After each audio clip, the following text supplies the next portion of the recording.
Hey, there we are. We're up and running. Isn't that nice? Sweet. Sweet, sweet.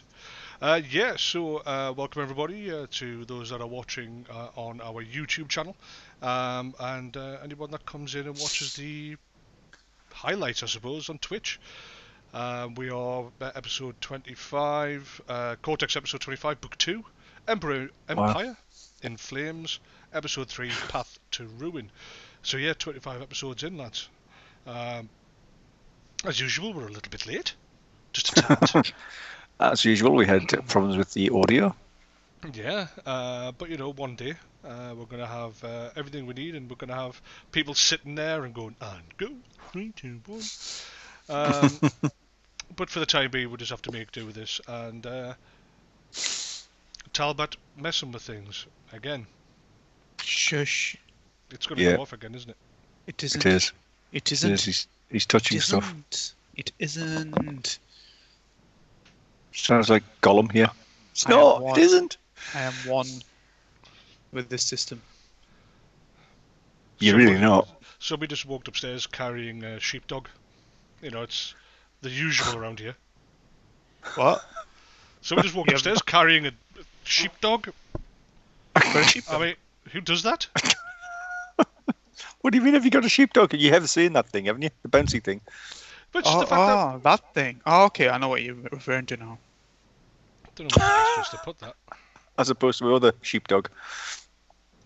Yeah, it pushed you out your chair the other week when you said, "Oh, Tal, what are you going to do?" And then suddenly you screamed as this dog pushed you out and said, "Oh, that's what you're going to do." Yeah, it was well timed. It was perfect. So last week we saw the return of Framling to the Empire and the hard reunion with Arnung. Much to Framling's, would it be surprise or interest? Yeah, well, just I guess pique curiosity. It's not the normal response he gets to old friends. This one seemed a little bit jaded, a little bit carrying some baggage. Absolutely. You know, but you know, for Framling, it's like okay. Yep. You've suffered some personal loss. Oh well. Yeah. Oh, You've done it hard, have you? It's been really hard in the last 40 years. I nap through that. And that, of course, that's the problem. He naps through 40 years, and then people are like he's just a bit out of touch. That's it. And of course, Arnung is he only has one life. He's in his, I think we worked out 60th year or 65th year or something like that. Something like that. Whereas Framling's a bit so first century in his ways. Yeah. But you managed to, you went to you went and had a sit down and a chat, and the Arnung and Framling, Framling said we need to go to Middenheim, and that was, after obviously Arnung had sort of touched lightly on his past, you'd found out that Fordell had died. He was taken Horribly. too soon. He was taken too soon. Stabbed repeatedly and full of the plague. Yeah. Well, at the point he went, but it's probably the right time. Yeah. Or alternatively, here he is. I think it's one of the gods' way of saying he'd had his he'd been there long enough. He'd done what he needed to do. Yeah, stabbed several times and full of the plague. I mean, was that on his gravestone? Don't open. I'm sorry, I can't even read that. What? Hello, witness. He says, "I read fellas." Oh, I read. Oh, mate, long time. So yeah, that was effectively how it all went, and yeah. Oh, by the way, witness, this is not a gaming show tonight. We're not going to be on an Xbox or a PC playing a game of being stupid. This is a role-play night where we pretend to be things that we're not, which is no different to being in a game, but we take it far more seriously. Yeah, that's not weird at all. Every management job I've had. Pretty much. Pretend to be something you're not. I cannot deny nor Not confirm. Yeah, I effectively. plead the fifth. So yeah, that was effectively where we were as far as this was concerned. You guys were going to be heading south to Middenheim, City of the White Wolf, based on Framling's direction, really. We'll see what happens from there. Yeah. Okay. Yes. Think so. I'm still trying to read these. That's why I am here. Yeah. That's what I thought it said. And I've got it on big screen. Yeah, you can tell by the way you're squinting. I think what it is when you're getting close to the camera, you're just trying to see me notes. Yeah, it's like... No. Games insider secrets. Yeah, pretty much. Going forward, wait, just so you do know, because I know you haven't been here for one of the RP nights. Basically, at the top of the screen, you can see there's a disclaimer. It's not that we don't love you. It's just that we're gonna, if we keep on stopping to talk, it'll interrupt what we're doing. So nothing personal, fella. But feel free to chat to any of the viewers. He's by himself. Is it? No, it's not. There's two views. There is. It's even on the screen. The other person isn't talking. Oh. Shy Benz. Shy Benz. Getting out. Come on, stranger. Speak to Witters. Keep him company. Well, if you remember when we were doing the Xbox and the PC game and stuff, he used to come on there and basically get involved and get the whole room moving, jumping away. But that's just not where we are now. Right, so we'll begin effectively, yeah. Yeah, let's do this. And I've got the wrong page open. Excellent. And you all die. What? Wrong page. And then the world explodes and chaos reigns supreme. And that's just Newcastle after Brexit. Just after Friday night. Yeah, we've been there.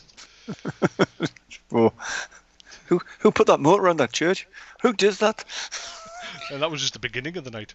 That was the beginning of the night. the riot that happened afterwards, where we sort of pumped up when the brick came to the window, and then we remembered we're on the 5th floor. Yeah, that's right. Like, wow, that's quite a shot. More poppadoms, please. Yeah, and then we looked out, and there was the lass on the top of the lamppost. Yeah. With that top up over our head. Thousands of Geordies all like, Arr! That's the night we got promoted, by the way. In football, we actually got promoted, got rewarded, and we destroyed our city and set fire to it. Yeah. I mean, that isn't the Cortex group. No. The Cortex group get all. Yeah, we do all sorts. Yeah. That was when we were a lot younger and a lot sillier. Now we don't destroy the city as much. But I have to admit, though, me and Nevin did have a fight with a pepper in the middle of the restaurant as he tried to stab it into my eyes. Well, you said you were okay with hot sauce, so I figured, well, if you think you're okay with hot sauce, try it in your eye. The good old days. And we've got the scars to prove it. I was going to say, that's why you're partially sighted in that one eye. All those chemical burns. Some idiot put a crushed chili in your eye. But we laughed. That wasn't chili. Ooh, you're sick. Go back to your PG headset. You put that one on just cuts out stuff. PG headset? He's not here. He doesn't exist. Right, so. Okay. Let's go. Bit of advertising. Yeah. Hey, we're not ready for that yet.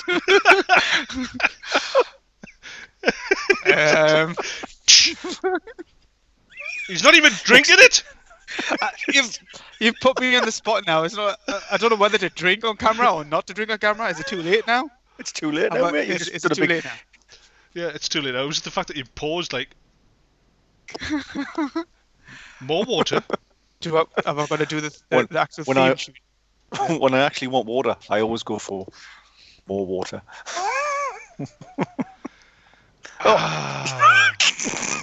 So it's not a Diet Coke advert. So refreshing. So Coke.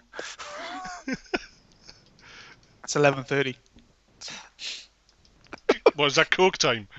If he starts running his hands through his hair, it'll be like Head and Shoulders. If I had hair. Right. Here we go. Anyways. Right. Back to reality or not.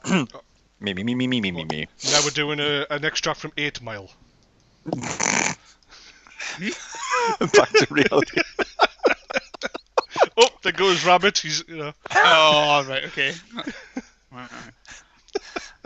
he is literally just a soundboard of extracts from movies and adverts. It's What like he's got in Demolition his Man. head. Okay, so 8 Mile, we got that one in early. Tick that off. Yeah, they owe us 100 quid. Product placement. 8 Oh. Mile. Slim Do you have Shady. Mr. M and M? Please pay the bearer on demand. Any more? Not yet. No, okay. We're just going to throw them in. Yeah. Whew. Right, here we are. Right. So, having met up in Hagendorf, you make your preparations. 2 horses, rations, your water, supplies to make the journey south. You're going to head through the Laurelon Forest, cutting out the vast majority of the time, cutting your journey to a day. As you are heading south through the forest, you meet up with the Ehrengrad Road and start your approach towards Middenheim itself. The city is ancient, it's imposing. A large walled city perching atop the sheer side, a pinnacle of rock rising 500 feet from the surrounding countryside. Around it on all sides stretches the seemingly endless forest, and to the far east the desolate Middle Mountains. Middenheim has stood for over 1,000 years, but the solidarity and majesty of the city seem to hold out the hope that it will endure for centuries more.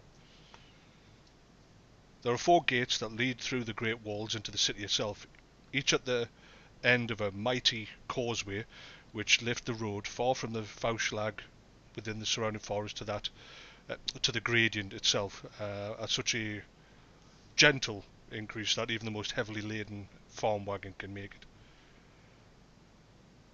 Approaching on the north causeway, it is a long, a long straight, effective path up to the top of the Fauschlag and the base of the castle and the fortress city. Dwarven made. You also know that it is part viaduct transporting some waters away from the city above. At the end of each road, these causeways themselves, which have buildings perched precariously along the outside of them, poorer quarters, sometimes certain aspects of the city where supplies might be stored, and also fortifications for any defence of the city in such a time of war. At the end of the road, 500 foot above, stands a stone keep, 40 foot in height with great wooden gates and 25 foot walls guarded by dozens of men of the city garrison. The tabards, indicative of the Midland Graf, the red background with the white castle. Approaching the walls, you are starting to go against the early afternoon traffic. You can easily assume that the morning traffic will be a nightmare to get through. But as the day goes on, people will start heading back to their farms and outlining farmsteads and homes. The roads are wide enough that as you travel up upon your 2 horses, you can see empty wagons being driven back by serfs, workers from the fields, that sort of thing. On the approach to the foreboding slate grey castle walls, truly ancient, having stood 1,000 years, you can see the dozens of guardsmen watching intently as the few going inwards as well as the mass going out. They stop each person as they enter the castle, as they enter the main fortified town. Eventually it's close to your turn, you see that the people ahead are well within earshot and they're being charged to enter the city. You hear repeatedly 2 crowns per leg.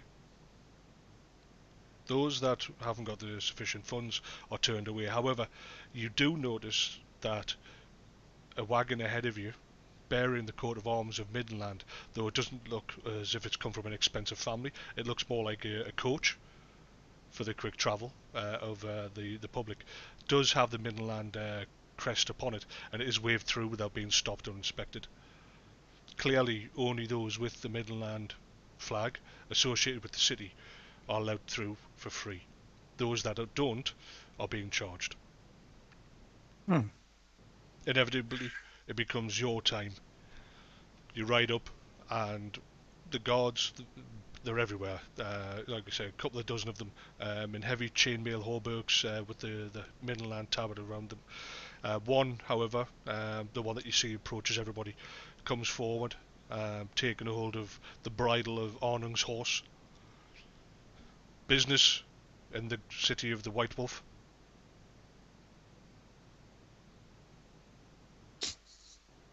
And Arnhem stares at him.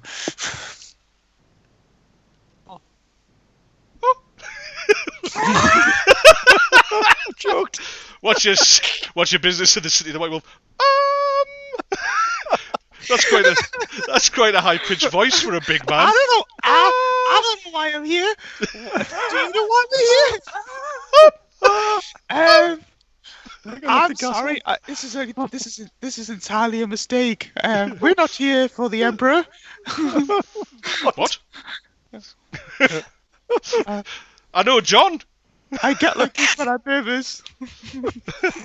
So this guard, on the spot. The first hurdle, the guard walks up. What's your business in the city of the White Wolf? And you stare at him quietly, and then you slowly look over at family who's looking at you, going, and you're like,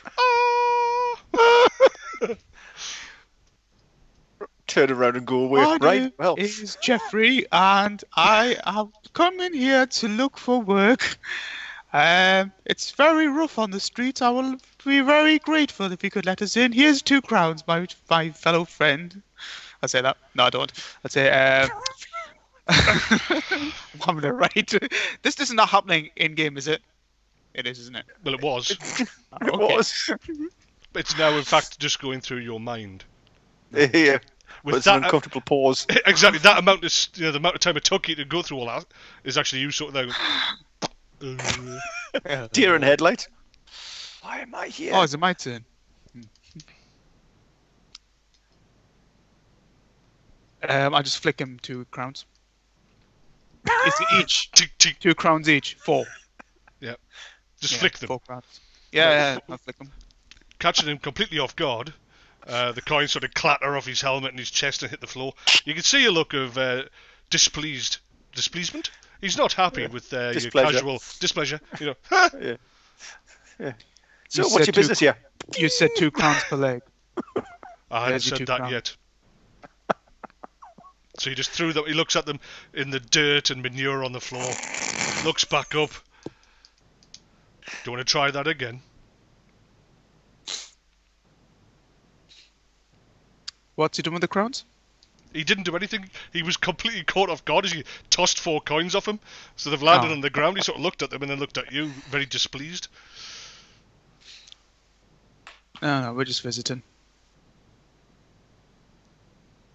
He looks Might up do at- some trades. I'm a tradesman. I like business. It may be business, maybe pleasure. Bit of both. Who knows? I've Maybe- got money. Very quickly, let's just highlight what are you wearing? What are you dressed like? What are you carrying? I am carrying just my usual sword. Yep. Dressed in traveling gear. What year is it? Is it cold? Is it... What year is it? Is it cold? I mean, what season? the long night has turned up. What season are we in? Oh, shut up. It's spring. Spring. Well, yeah, I'll be in some light traveling gear. Cloak, that sort of thing. So only a Yeah. sword, nothing untoward. You're not in full chainmail, a 2-handed No. cavalry mace. Oh, but yeah, a trade? I doubt it. Yeah. And a bit of light So killing. I'm in my fancy traveling gear. Corduroys. I'm in my first century gear. Yeah, You and know, you're in... finest rabbit.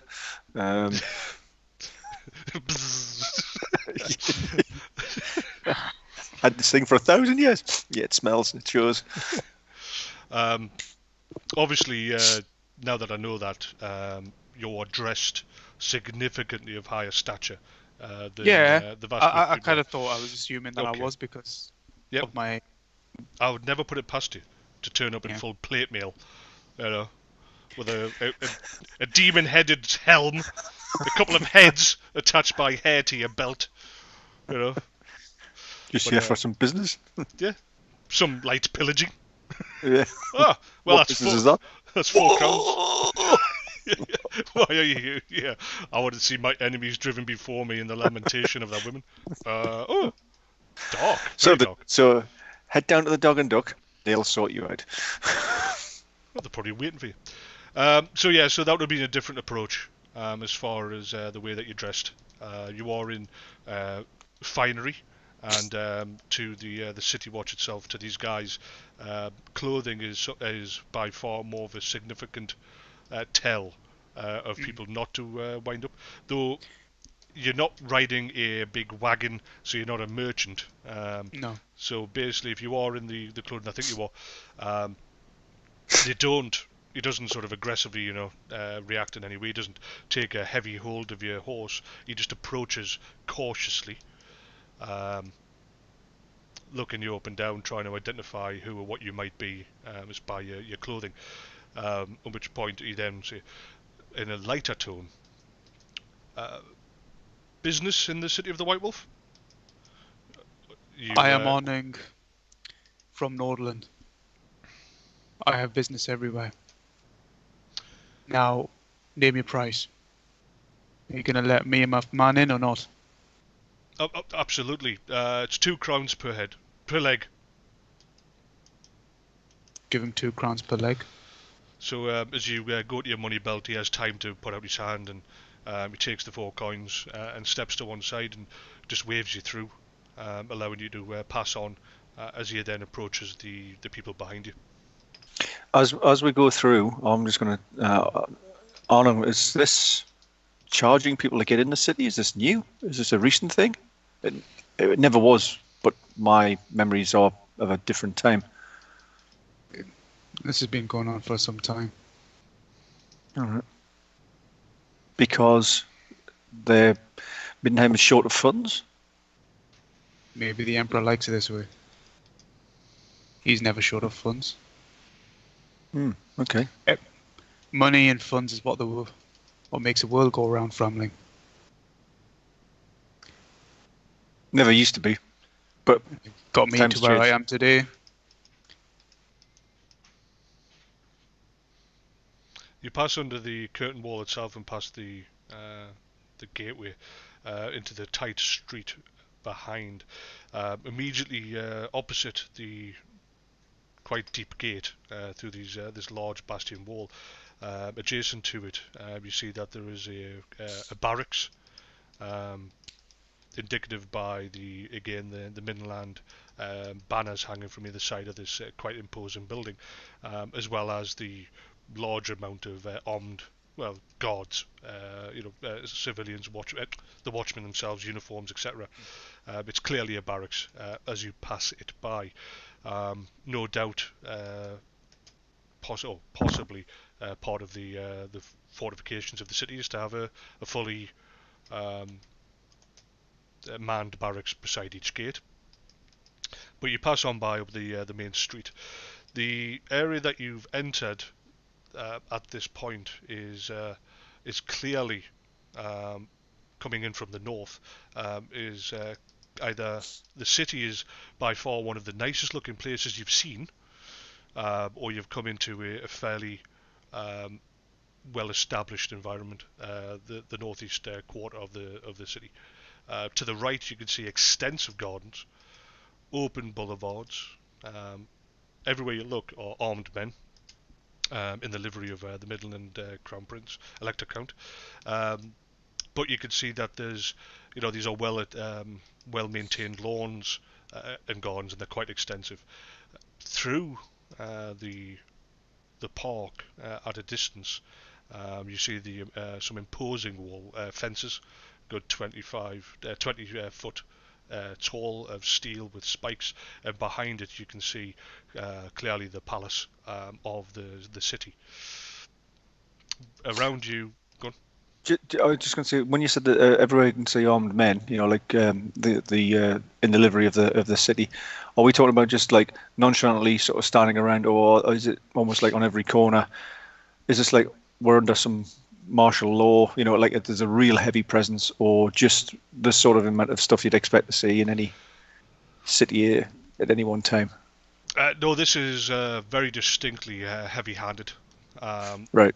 They aren't glaring at people though. They are obviously common in the populace that move around in this area, particularly to the north of the city. You can see people are very well dressed, very similar to Arnung, and they aren't moving, you know. Quickly from street to street, huddled. Everyone seems to be relaxed. Scurrying. Yeah. There's none of that going on. So the guards aren't glaring at people. They don't look ferocious in that sense. These are the armed militia, the soldiers of the city itself, and they seem to just be doing on patrol. But there is quite a high. There's quite a lot of them around, but nobody seems to be put out by their presence. It's obviously a common sight. It's a common day. To your left, literally, so the road itself could almost be a border. You're coming into the northeast, so you're not exactly looking left and right per se. You're looking sort of like off to your right and forward a bit, was where you can see this very sort of exuberant area, very well maintained, a lot of money and spent there, a lot of maintenance. To your left, however, you can see clearly is not so much to the left side of the road. It's a little bit more run down, a little bit more common as far as the city's concerned. Old buildings leaning together. They are well maintained to a certain standard, but there's a clear difference between night and day to the left and right of the road. And you are just literally on the first road. The city is huge. The scale of it is quite staggering. As you move down the road, people are moving quite comfortably left and right around you. The streets aren't exactly perfect. It's not some kind of godlike city. There's manure on the streets. Kids run backwards and forwards, covered in dirt. It is a place of life and industry. The sounds and smells around you are that of any large environment where people have gathered for over 1,000 years. Very quickly out of game, of course, you remember being here when this was a flat piece of rock with a couple of tents. It's changed. Yeah, and this is the first time you've ever been in this in the city itself. But yeah, so mainly to the left, you can see there's a lot of shops dominating the blocks. It's a clear market area. With the city being so built up, it hasn't got the real estate of a ground city that can spread out. Markets here would apparently, from what you can see, at least what you're looking at is this almost, to put it bluntly, a shopping district. They haven't got an open air market. They are buildings and merchants, not bulk selling and buying. They're not traders. These are smaller establishments. Clothing is in windows. Weapons are on racks next door to them. But the less pungent of the items that you could buy in Middenheim. Are you just going for a ride to see if you get a sense of where to go, an instinct?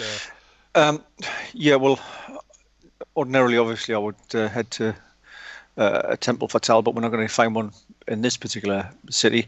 So we're just heading towards something that looks about sort of, I don't want a high end, I don't want a low end tavern, but I need to go down and find somewhere where we can sit and just test listen to the beat of the city effectively. See what people are grumbling about, what they're whinging about, see what they're whispering about in hushed tones, and see what's going on. Are you looking? So you don't want high end?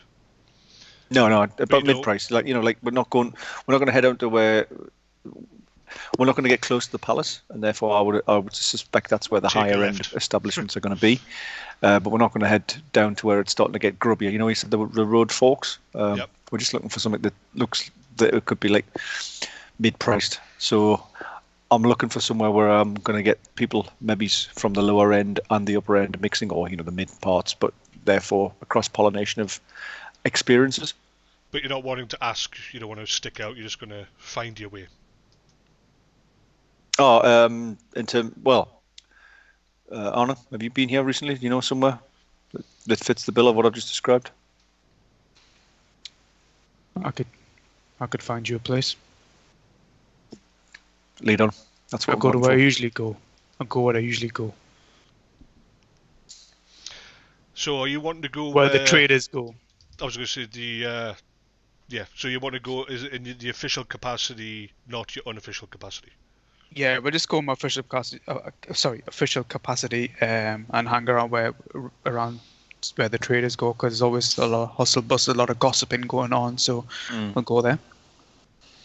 Well, obviously this time of day as well as you're moving your way to the city, which is, like I say, I can't stress enough of how large this place is. The top of a mountain is effectively where you are.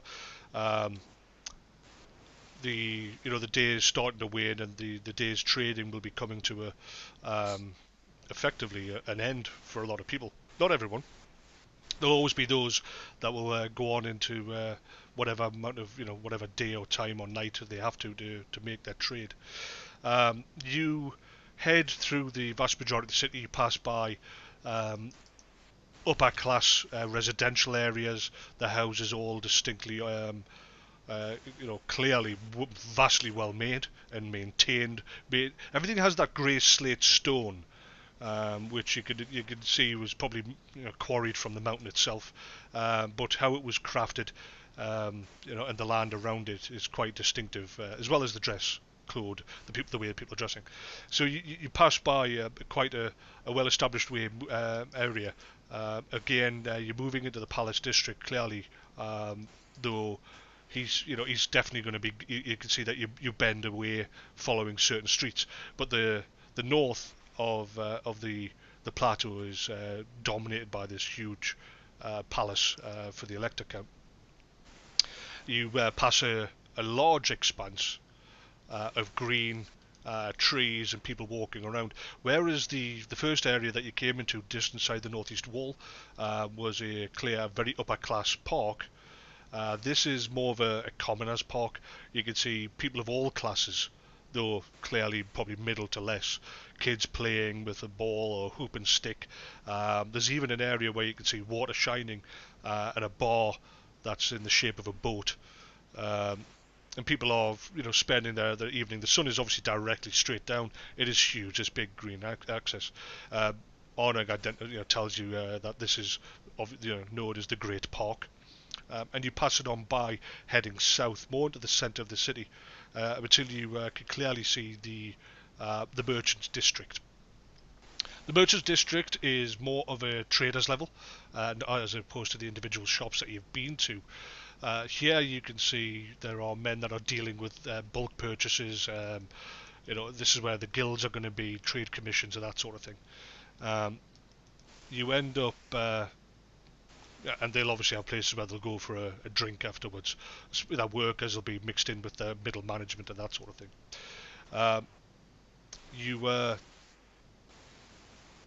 You travel down and end up at a place called the Harvest Goose.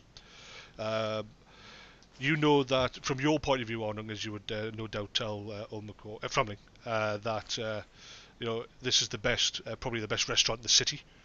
From your point of view, obviously, as opposed to you could go to a la carte in the north of the city or find a place with rock gut.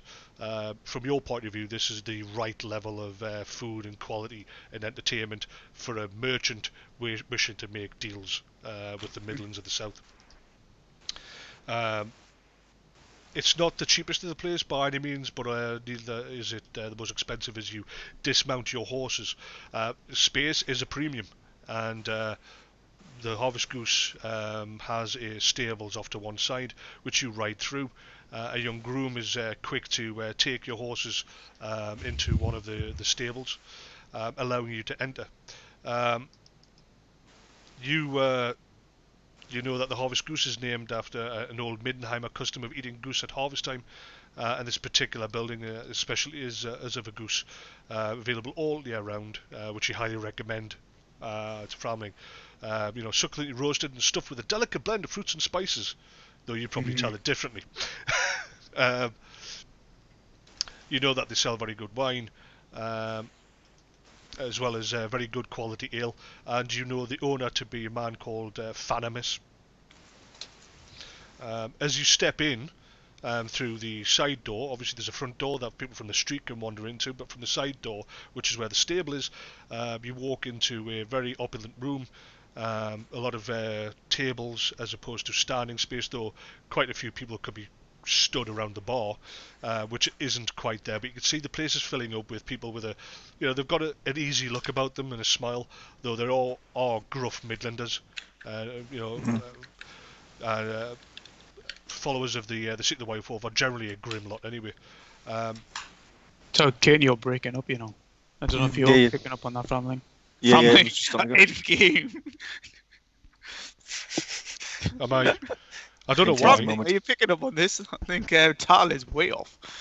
Yeah, Tal's voice is not coming through on all cylinders. Yeah, you were just starting to break up.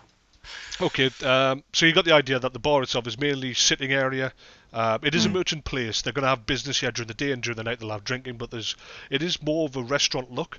But there is quite a distance between before the last tables and the bar, allowing for people to stand up and drink. The bar is well maintained. It's mahogany red timbers, arching roofs, roof beams, clear floor. Quite a large number of staff moving amongst the tables. The place is about half full. You heard the name of the guy, Fanimus? Yeah? Yes, yep. Fanimus. He's the guy that runs the place. He's not young. He's I'd say about 40, 50 years old. But as far as the last 20 odd years of you coming here, he's always been the proprietor. You've got you have had time to sit with him and talk with him, and you've spent a couple of days or weeks here working on trade. He's very secretive. He doesn't talk about his past. He always seems to move it away, and you don't get the sense that it's he's got a bad past by any means, but he's a very closed book. And you can respect him for that and like him for that because he doesn't ask any questions of you. Yeah. The clientele, as you remember, though it's been a few years since we were here, was a cross-section to the highest reaches of Middenheim society by their clothes. You can see clearly nobles are dining here regularly. You can see there's a few curtain booths set to the side. And amongst them you can see there are several dowie, there's even some halflings, and surprisingly, based on their clothing, you both recognise several of the Iona are here. It's not unheard of for the Iona to come down to Middenheim, but generally it's on there's a very strict reason for it. And clearly if they're in here, it's not because they fancy, good hard day's work, let's have a beer. They're here for a reason. Imagine that these are like Vulcans who stand there like, they're really, they don't look happy, but to the human, the Elves, as they've given the colloquial name to, never look happy anyway. But you guys have been around them enough to realise these guys are deeply unhappy. You can see they're disgusted by the smell and the sound all around them, but they're being very strictly polite. Do I need to worry about them knowing who I am? No. It's not common, right? To the Iona, they all know who you are. Right, okay. But to the Iona, like yourself even Arnung, if you enter the forest, if you wish to talk to them, they know you would seek them out. Hence why you can travel through the forest and never even see them. They're like, there's Framling, woo! But he didn't come to talk to us, he's walking through, so we'll ignore you. Not ignore you, well, you know that they're following you just in case you need them, but they won't approach you for no apparent reason. There are several that would, who you know personally very well, of the higher, the higher court. But you know that the Elves, the Iona, will not approach you out of necessity, just to say hi. Right. That's a very human. It's a very human trait. Right. Cool. The difference to this, of course, is a guy that you recognise from several times being here. He is not of the Iona. He's the resident minstrel. You know his name is Relaine Lafarelle. He often plays here. You've seen him several times. As typical of his race, he hasn't aged. And he generally, when he's here playing, beside him, a very close friend of his is Gotthard Goebbels. you know that Gotthard, he's quite a large, robust man. Not in the sense of a military man, but in a just very big boned. Got a bit of meat on him. Honor, you know him to be the council convener. Not everybody knows that. Those that need to know it are aware, and he does business here at the Harvest Goose. He and Relaine are very close friends. Gotthard is the guy that can get you favours within the merchant life cycle, as it were, but it always comes with a cost. He's a mover and shaker. High enough up the food court? Up the food chain within the court that he can get permits and get permissions, or he can squash them. And he works to favours. Yep. Like I say, several Dowie and Halflings are here. From your point of view, the few times you've been here, it's seldom that you see them, and they basically stick to themselves. The Dowie generally turn up and leave, feeling that it's a little bit stuck up for them, and they'll end up back. They'll head off to the South Gate and the South Gate and Alt Quarter, where it's a lot more robust, we shall say. So yeah, you walk in. You can see, like I said, Relaine is on a small stage, just strumming. He's obviously not in full flow. He's just sort of like strumming away, a little bit of background noise. He looks up, sees you walk in the door as you clap eyes on him, and he gives a little ding as a welcome as he smiles at you warmly. His eyes linger a lot longer on Framling as before he then looks away. And Gotthard sitting there, balding on top, but thick dark mane of hair. Elsewhere, he's in a mid-level to high-level class clothing. Before him is a small plate. You can see it's a mix of eggs and bacon. And he looks up, but he looks away. You're just one of many of the merchants, and you haven't done anywhere near the same level of business as some of the guys around you, no doubt. Can I just ask for Relaine? Did you say he's an elf or minstrel? He's definitely elven, yep. But he's not Iona. Right. The clothing, Iona would never be seen dead dressed like this. You know, he's in very foppish clothing with an elven twist. The openness with which he greets people and smiles. The fact he's playing his lair, as it were, in a human pub. Everything about it, you know, he's clearly of the race, but not of Iona descent. Right. Okay. Other than that, you don't see anybody here that you'd recognise to talk to. You recognise them, you've seen some of these guys here over the years, and a few of them know who you are and what you represent. So Framling or Arning? You, Arning. Arning, okay. Yep. So Faramis makes a point of directing you from across the bar to a table, a comfortable table, your usual, effectively it could be said, so that you have a clear sight of the entire bar around you. It's also, as only you know, you've actually paid him a handsome sum for that seat to always be made available when you're there. But to make it nonchalant, when he sort of goes, there's a table for you. It's where you want to be. It's close enough to the minstrel to hide conversation, but as well as to be close enough to some of the regular power and movers, but also far enough away that you're not going to be overheard, and you can see a good percentage of the room. But like I say, it is large. The tap room extends up and around the bar and out of sight. You sit down at the table as directed? Yeah. Well, I'll get some food, just basic stuff, nothing too fancy. What do you recommend? Maybe it's the goose, glass of wine, that sort of thing. Let's sit in here for a second and let's just see if we can take in the noise and the gossip and see what comes flooding out.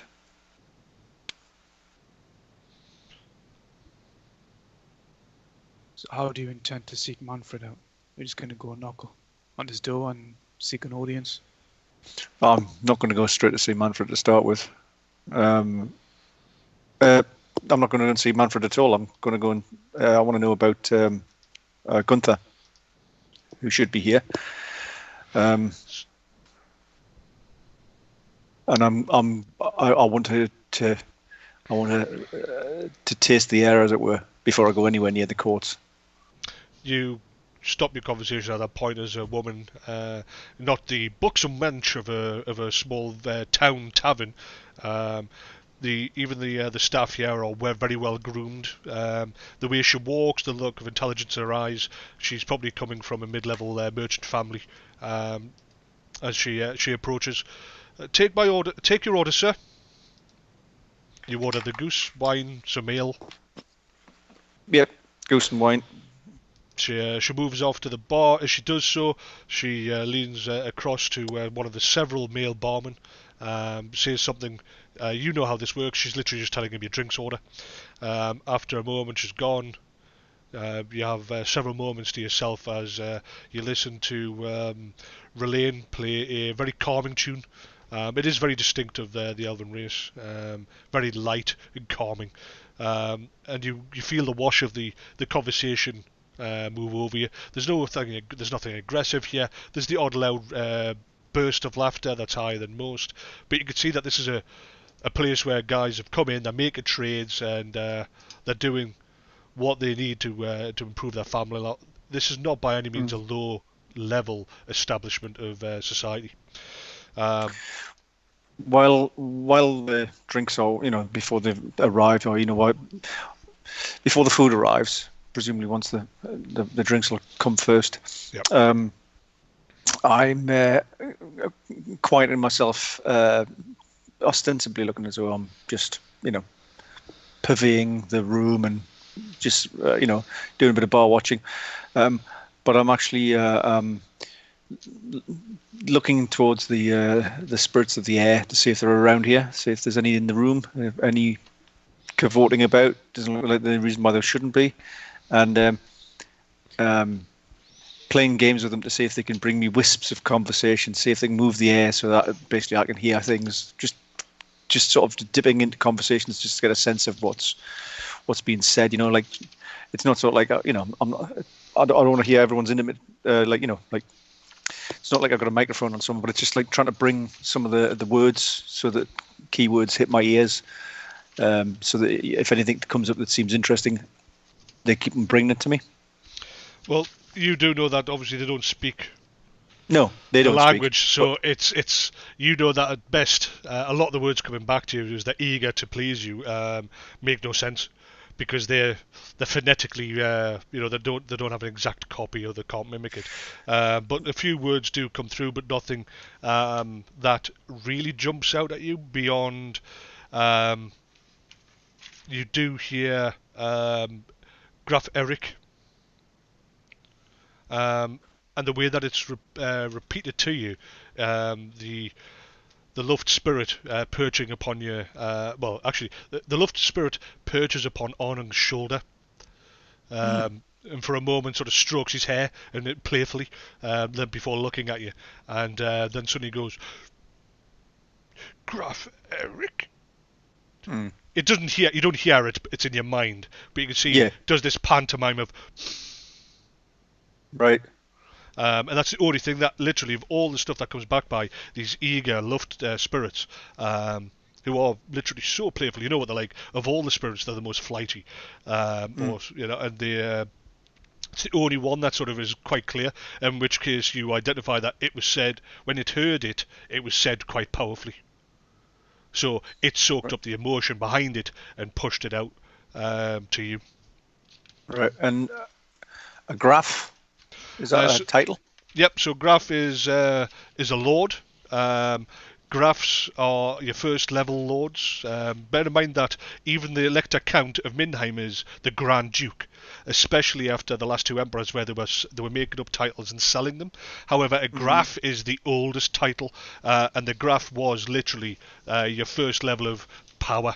And I don't mean low level. If you imagine, this would be your. Trying to think now, a Graf could be as low as a mayor, but generally a Graf is somebody of actual genuine power, of the top echelon, it's the lowest level. Mm-hmm. Elector Count's being the top.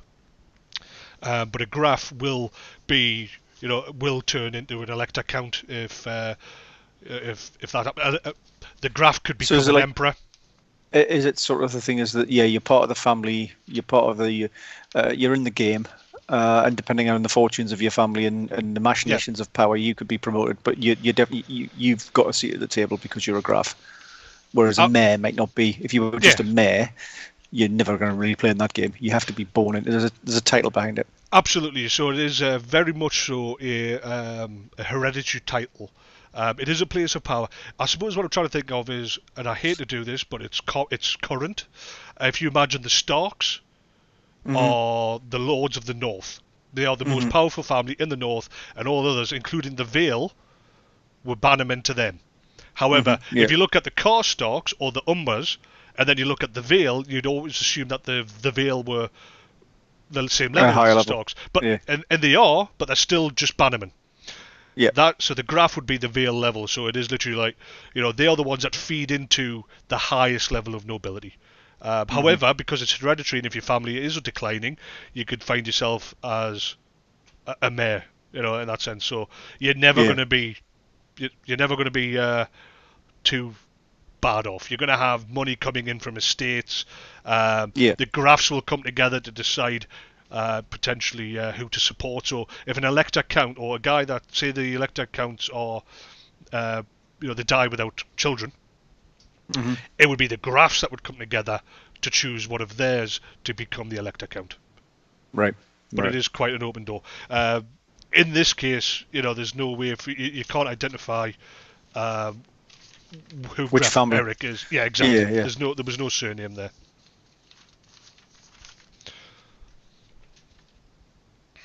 Sorry, I was just looking for something it's not necessarily important per se, but it's winding me up because I can't find it. It was just here, and now it's become all-consuming. Not that I've got mental issues.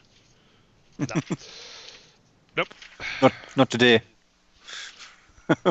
That's what we say to the god of death. God of the dead. That's what you say to the god of mental issues. Not today.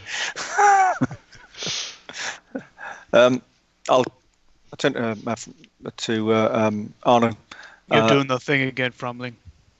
I haven't seen that face in a very long time. But every time I see it, I know what you're doing. You're talking to them things, aren't you? I'm just sensing the room. A Graf from the area. Eric? Any of them bring out a name that Eric would be associated with? Can't give you a surname, unfortunately. Anything? Eric. Is there an Eric that you're aware of? Eric. Sounds familiar, but... And he's a lord? Yeah. Just wondering. Just a name, just a thing about. Might mean nothing. Could be everything. Just something I got a sense in the room that someone was talking about him, but I couldn't hear exactly what, or indeed who, other than Eric. So, your spirit friends, they didn't tell you anything? It's sometimes a bit hit and miss. They give what they can, and there's sometimes in some interpretation. But just keep that in your mind when we're listening and when we're moving around. If you hear the phrase or you hear the title Graf Erlich and then there's a surname behind it, pay a bit more attention to it. That might be something. It might be nothing. But let's keep our ears open. Do you want me to look into it for you? Well, if you can find something from such a small piece of snippet of information, absolutely. I'll see what I can do. He's obviously just sitting there. The drinks have already been brought up in between your conversation. You're allowed to dip if you're particularly talking about something you don't want to be heard of. But otherwise, you're sitting there enjoying the drink, enjoying the music. And good. I was just going to say, while that's going on, and I'm just basically trying to, again, bar watch and listening, whatever. I'll focus on that. At times when there doesn't seem to be much going on with the near shot, I'm going to focus on that elven minstrel, but not.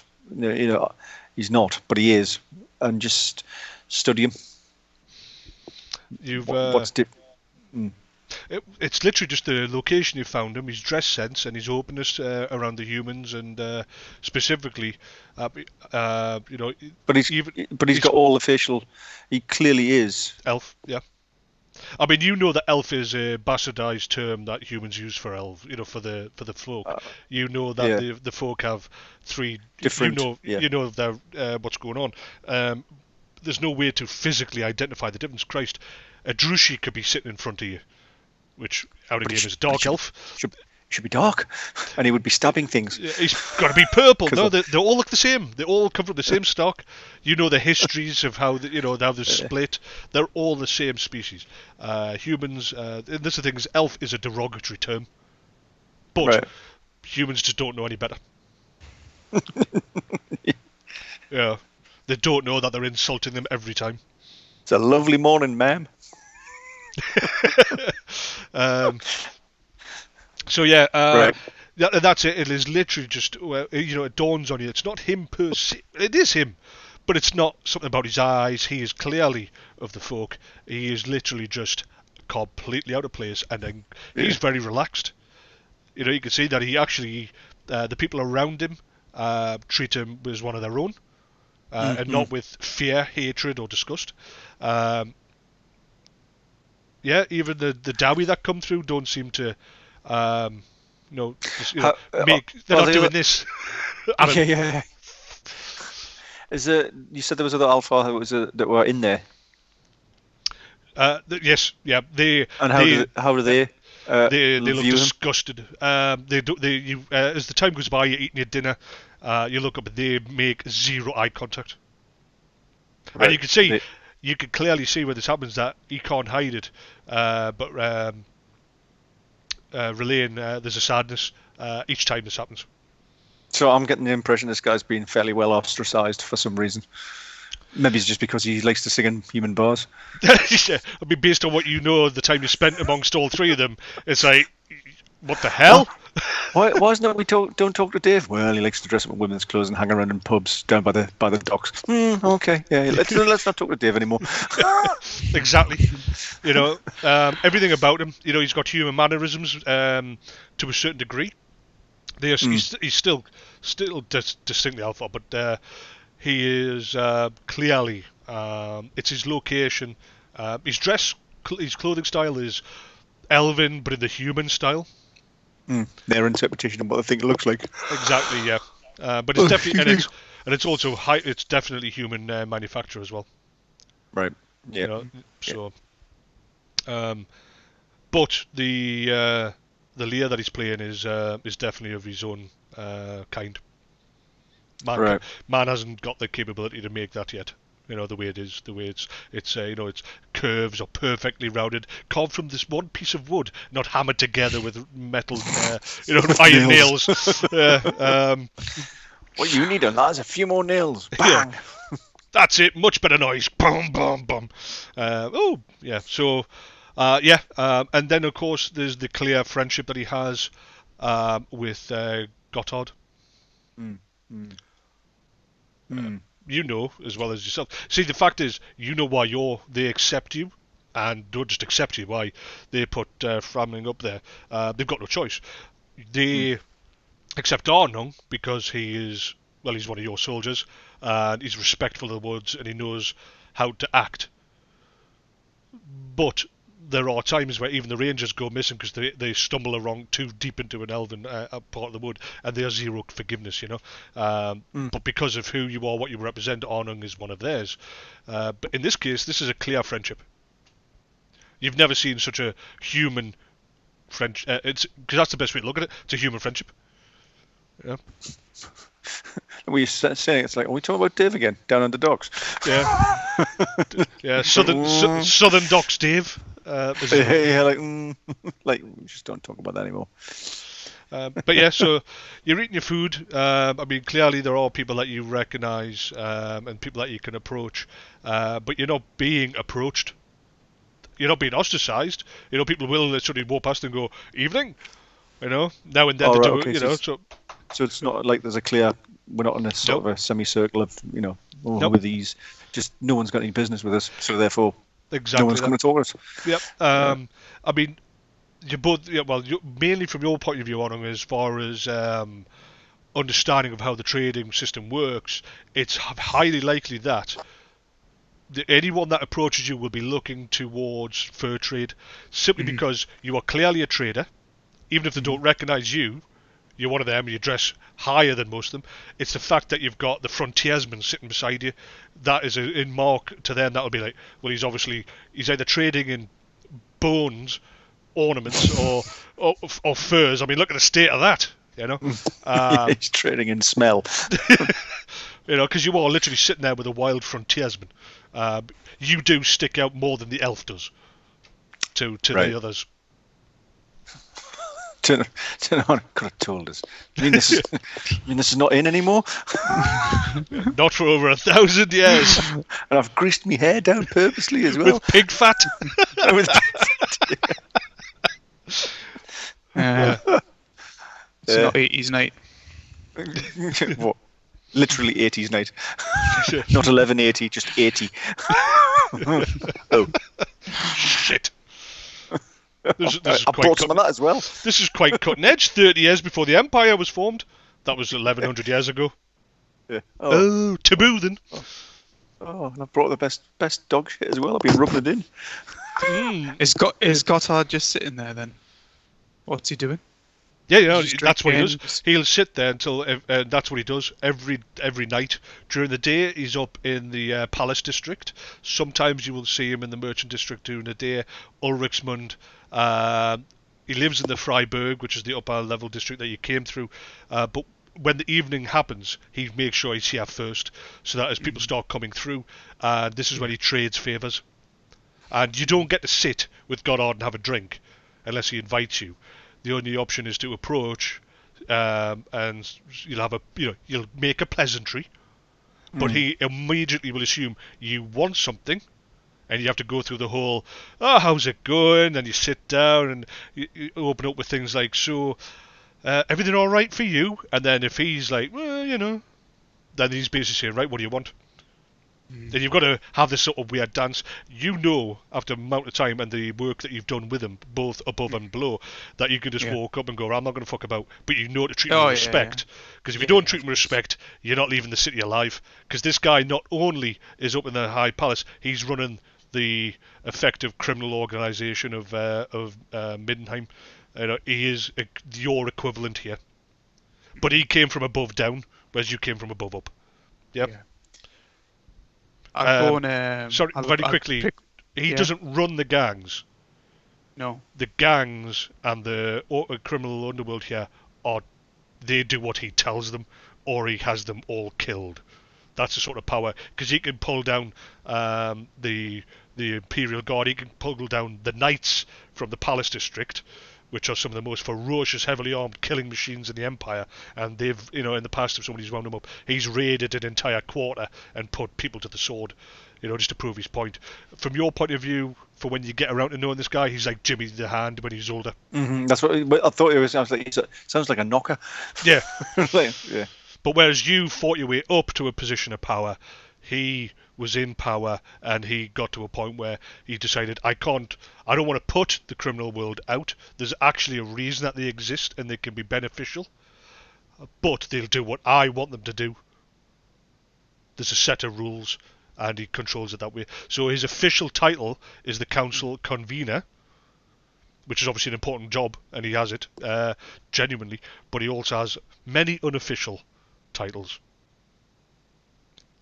And you're in his house. So yeah, you are the capo in your home, he's the capo of the city. Right. I'll approach him. So he suddenly gets up without telling you at all? I'm You stand up expectantly as he wanders off?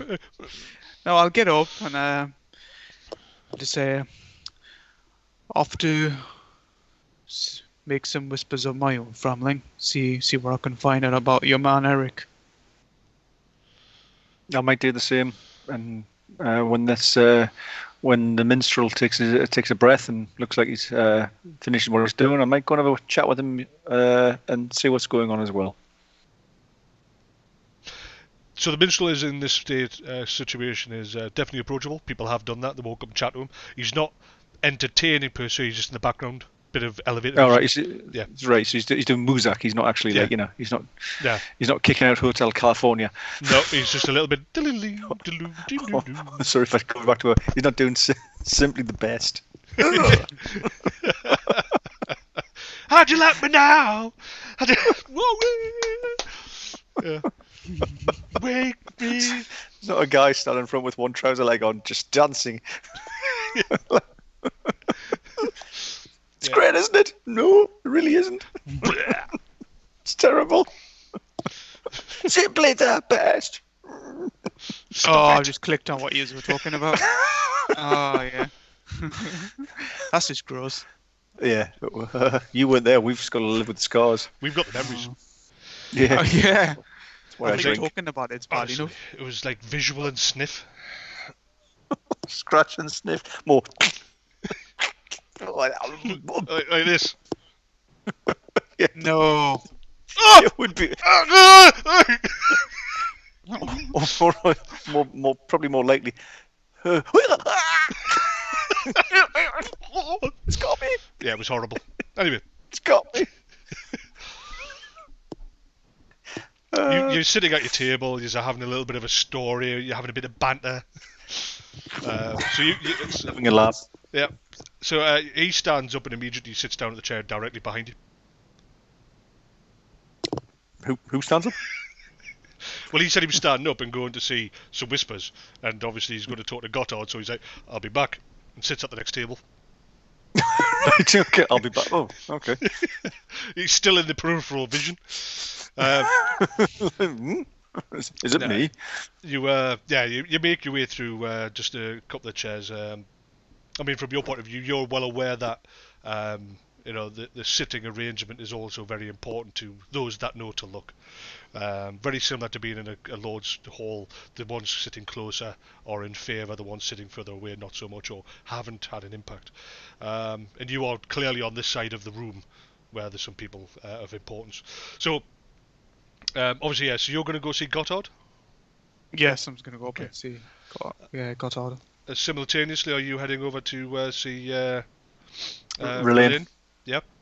We'll do Gotthard first. I mean, they are fairly close. Gotthard's table is right beside the raised platform, but sufficiently. I mean, the whole point of the music is it stops anyone hearing. So you aren't that far apart. You are literally just on the. It's not a massive stage. It is a small area, size of a puffy. A couple of feet square with a chair on it. So anyway, you get up and approach the table. Gotthard looks up, has that look of, I know you, and then, you see that, I remember, a sort of a mental, got it, I know who you are now, as you place your hands on the back of the chair in front of him. Yep. Yeah! Gotthard. That's how the Nordlanders greet you. Yep! Gotthard. How do you do it? On him. Good old friend. Take a seat. Do you want a drink? Got plenty. Do you want some of mine? He's got a big jug course. beside him. Pushes a glass across. Pours quite a golden amber looking liquid. Don't know why I did that. A golden amber liquid into a glass. He waits for you to sit down, obviously, and he raises the glass in a silent greeting. Basically, say, effectively, we're open to discussion. Yeah. Tink. Takes a small sip. I'll raise a glass and likewise reciprocate. And what brings you back to the Ulrichsburg? It's been a couple of years. My understanding is your business is flourishing. What can we do for you now? How did your good old friend, lover, Thomas, like his fur coat? Anybody else, and I'd have you literally stripped naked and bled dry before the night was out. But he loved it, thank you. I'm like, this is you walk past going, that's getting off to a good start. Suddenly walk away. Yeah, stops immediately and goes, I don't know him. We just happen Yeah. to walk in together. Look, do, look how I'm dressed. How could do I you know him? would you like any bags of piss? Oh, sorry, I thought you were Gothrod, not Gotthard. Sorry, wrong person. Right. No. Yes, Thomas did like it. And as I said, he's not my lover. He is just a close friend that I I got do favours for. And I'm sure. because we get on well, we share a house outside the city. And We share. sometimes in the Nordgarden. Yeah. Gary. Haven't seen him in a while. I think he got thrown off the Cliff of Sighs. You know, the Cliff of Sighs is literally where people get thrown off the top of the Ulrichsburg. I like Why is it called sigh? I don't think anyone's going to sigh. From a distance, sounds like, oh, is that somebody sighing really loudly in the distance? Sounds pleasant. Yeah. So yeah, I'm glad Thomas liked it. Especially designed just for Thomas, made to measure, just like he asked. Designed. I don't know this word. It sounds like some engineering twaddle. Of course it is. No, at the end of the day, Tailored. Corsets. What's going on? My ears are Tailored flapping. fit. corsets and stockings. I think you're talking to the wrong guy here.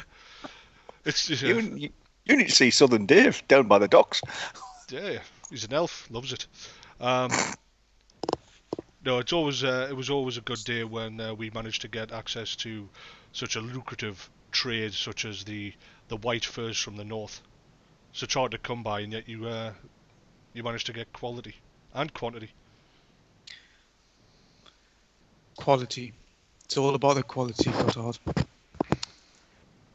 I'm just hoping that since I've scratched many times your back, Gotthard, that perhaps you could help out an old friend. It's nothing beyond your expertise. It's something quite simple. I'm just after some information if you know it. Depends what you're after. It will depend on if there's a cost. Because bear in mind that all your trade in Middenheim is because I allowed it and brokered it. So I don't think it's one-ended. No, of course not. And I'm grateful. What do you need? Do you know the name Eric? Lord Is that all Eric? that? Lord That's Graf Erlich. Graf Erlich? Erich. Graf Erlich. Eric. Graf Yep. Erlich. Is that who you mean? Could be Graf Erlich, yes. Do you That's know it. it was just Graf Erlich. Well, that's free because that's quite common. You can ask anybody on the street. Oh, Erich is yes! sweet dude. Whoop whoop. I win! Well done, sugar tits. But What? awesome. Graf Erich came out of nowhere. He's one of the families that supported Manfred in the wars. He moved into Middenheim after a lot of the noble houses lost their people.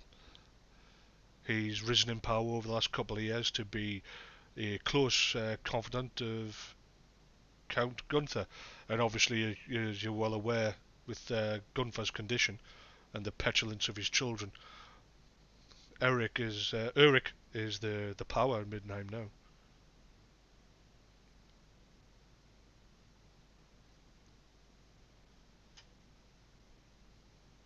Is his power all above board? As far as I could tell, he hasn't stepped anywhere that he shouldn't. He's got the army. He made sure that a lot of funds went into the army, from the knights down to even the sewer jacks. Everyone got an extra piece. He's got the support of the people. He's got the support of the army. They don't exactly follow Gunthar's children. They're all petulant, silver spoon, very wet and soppy. None of us really want to see them in power, but you know how it is. It has to pass to the eldest. But they've somehow managed to find a way to rather fight over who will be Count next, leaving the old man to suffer. And, well, you were there during the wars. Gunthar He kept Middenheim alive. Yes, the plague never made it, and yes, there are people that say many of them, many people starved, but at least they didn't die of the plague. And his strength is not passed on to his kids. But that's politics. That's not what you're after. So yeah, Erlich, he's running things because of, like I say, because of Gunthar's state.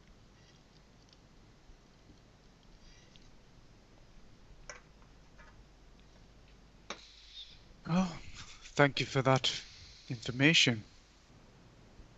Out of game, remember, in 1115 you met Gunthar in Korriborg. Yeah? Yeah.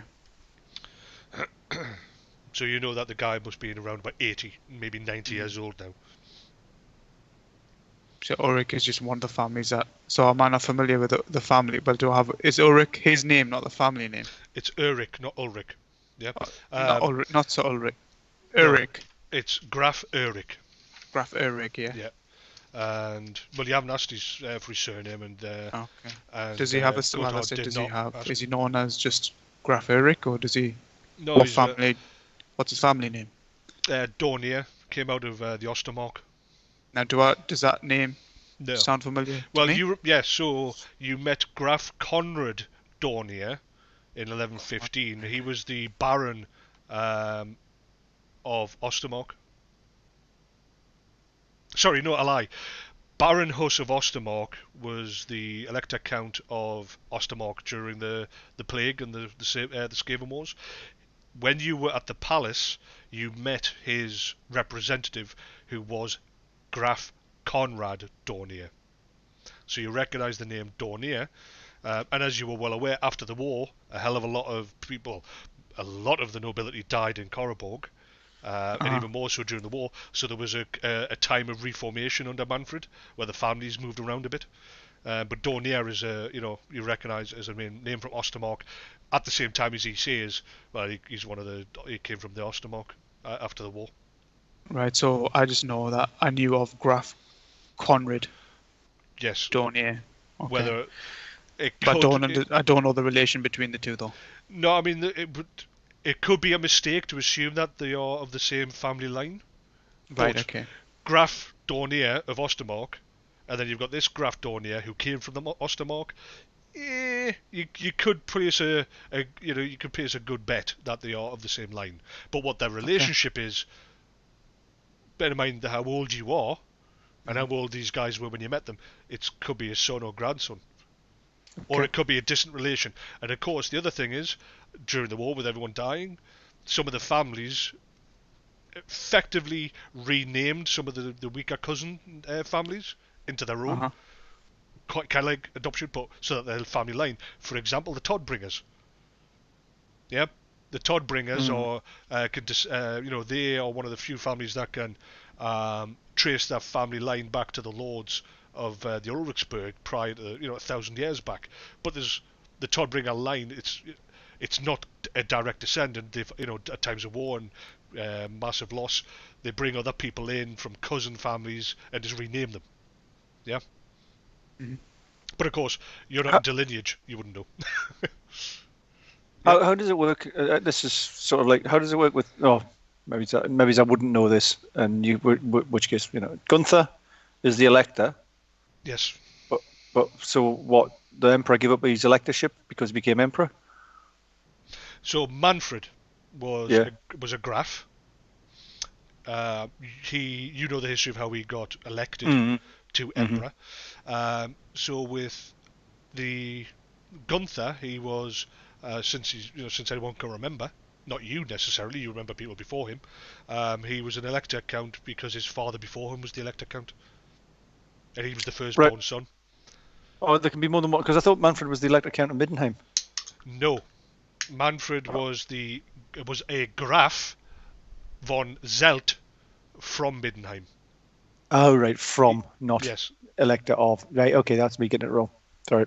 Yeah, so there again would just prove that a Graf, because there was Elector Counts there, and this Graf went from Graf after the war to Emperor. And jumped over Elector Count, yeah. Yeah. Yeah, right, fair enough. Yeah, sorry. And that's how you didn't meet Graf Mandrid, which was his actual Graf name, and he was renamed Manfred after the war. You didn't meet him at Korreburg because the Elector Count was here, and if he was there, he was probably much too young, but he was probably just survived in Middenheim, when the doors closed. If he was capable of carrying arms, he was probably a squire, and might have survived the Korreburg. You don't know that. That's a simple fact that this would be stuff that you think about, but you have no conclusive evidence as to that side of things. But Manfred, Mandred von Zelt, basically raised an army, destroyed the Skaven during the Skaven Wars, and was elected unanimously as the Emperor, Manfred. So he was Graf Mandred von Zelt, became Emperor Manfred Skaven. Yeah. Skaven. Slayer. Blah, blah, blah. Slayer. Yeah. Right. So anyway, yeah. I don't know if you want me out of game to move over so you can have a rethink of things to say, because these conversations are simultaneous. I don't want you to feel pressure. I'll go over to Framling, talking to Relaine, and give you time to think. There's nothing really. No, I've got what I need. There's nothing really more that I can ask him. Just give me all the information that I need. Yeah. For now. Unless you want to ask about anything else going on or whatever, but ultimately the conversation's simultaneous. So at the same time as he's approaching the table and basically calling Gotthard a homosexual, you approach the stage, and Relaine turns to you with a genuine smile. With the what, sorry? I didn't hear that bit, you broke up. A genuine smile. Oh, right, okay.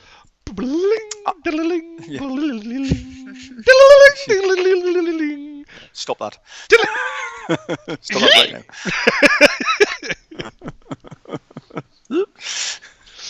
now. This is my axe.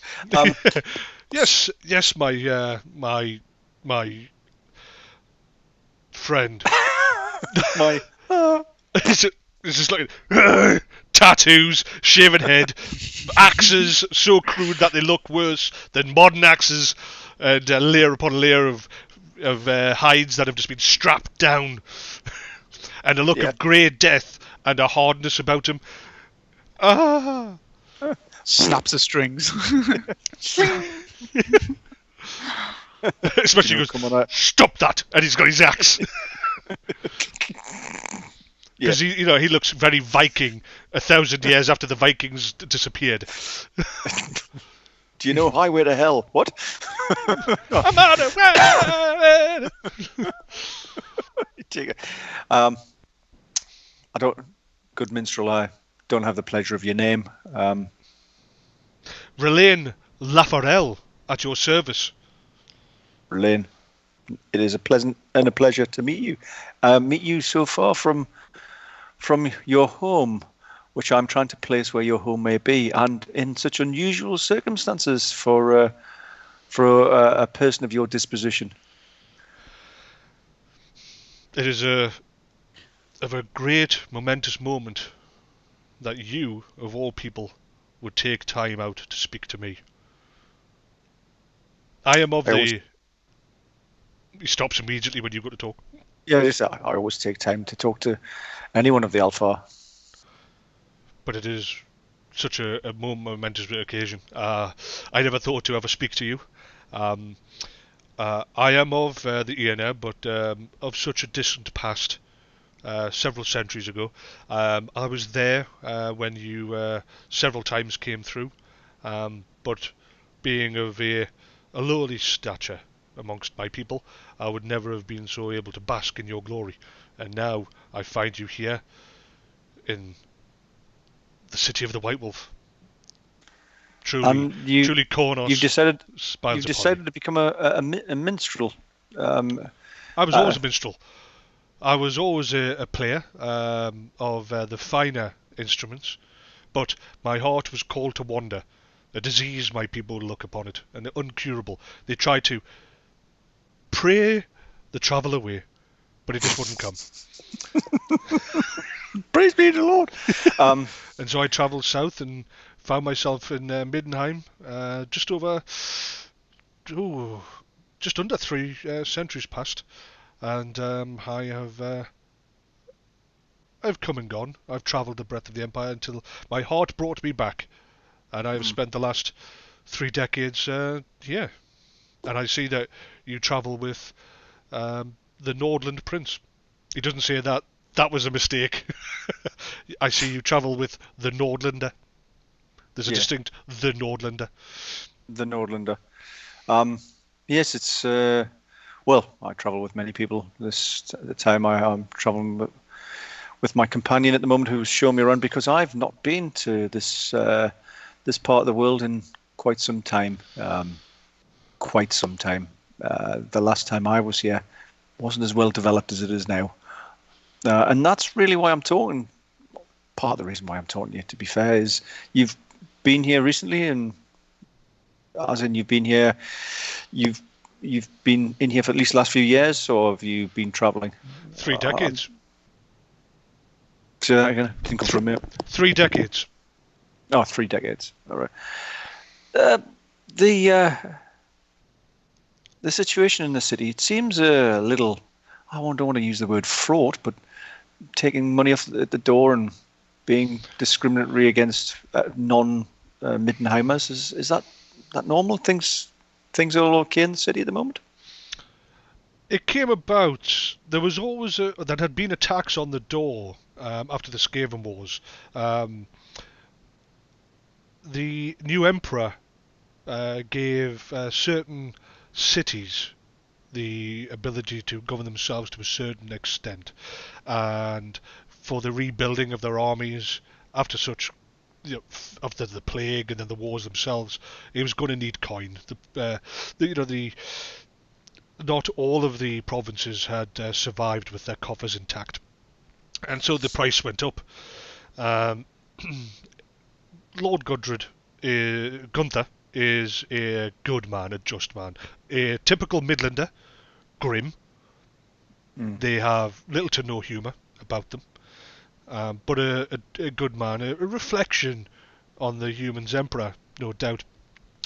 The inflation, however, has been considerable over the last 2 years, with a distinct steep incline in the last 6 months, with the Graf Erlich taking up many of the council's positions.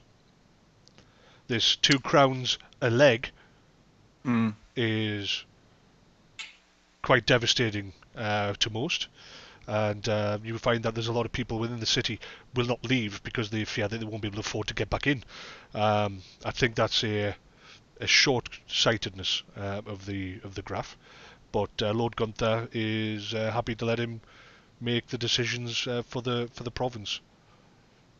And this wealth that's been spent in obvious places, a new construction perhaps, something opulent, or? Not so much construction. There was a refitting of the armed forces, from the sewer jacks to the Imperial Palace Guards, a lot of new weaponry and armour, as well as an increase in manpower. This, of course, brought them on side with the new Graf. They had always been loyal to the Elector, to the Count. Sorry, very quickly. They don't. This is my bad. The Elector Count is the title. That's his official title within the Empire. He's known as the Grand Duke or Duke. That's his actual. Right. That's what he goes by. So I apologise. I keep on saying Elector. They'd never say that.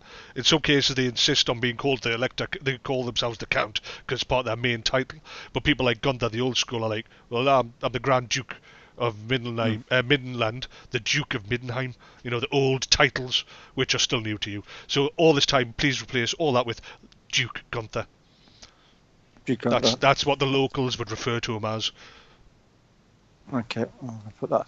And we expecting any trouble that he needs to refit his forces and expand? No, the expansion back into Oslo and Talabekland has been going well. A general population boom, but none of the provinces are at war. There's no hint that I know of. There's no threat to Middenheim. There's a distinct difference between Middenheim and Middenland. which never used to exist and never has. The Middenheimers are starting to think of themselves as different to the Midlanders, though this is literally just their capital. There is a sense of them and us. Yeah, well, unfortunately, that's nothing unusual, and it can easily, in my experience, can happen if the capital city walls itself off. Maybe if it starts charging £2 a leg, it definitely becomes on us and them. As well as the general relocation of the empire's population to those areas that were empty of life, those that have been reduced during the wars. Those that came, unless they had a certain level of wealth, they were relocated to the Midland and not to the city itself. The people in Middenheim are those that survived, those that are of the families that were here before the plague. Unless you've got coin to buy yourself in. Well, thank you very much for your time, Relaine. Perhaps a little bit of a jaunty number while I sit and enjoy the remains of my meal. And it's good to meet you. We will talk again. And you, my lord. May God smile upon you, as he always has, and upon your humble servant. I stay here, if you need me, in any capacity. My people are here to support you. You realise that it's a very normal saying. It's not like there's an underground of elves living in the city, willing to rise up. It's their way of saying that our people, meaning the Althar, who you are. Clearly, obviously, in case you weren't needing a bigger hint that he knows exactly who you are. It's almost like they know from birth. You also know the Althar can see the spirits. That you control. Yeah. They can't control them, but they can see them. And probably stand a bit, completely surrounded by the buggers. And talking to them in front of them, he's a crazy looking old. Shh, I'm deep undercover. You're not really. You really not. Look at all my little friends. So. And maybe the facial tattoos don't help.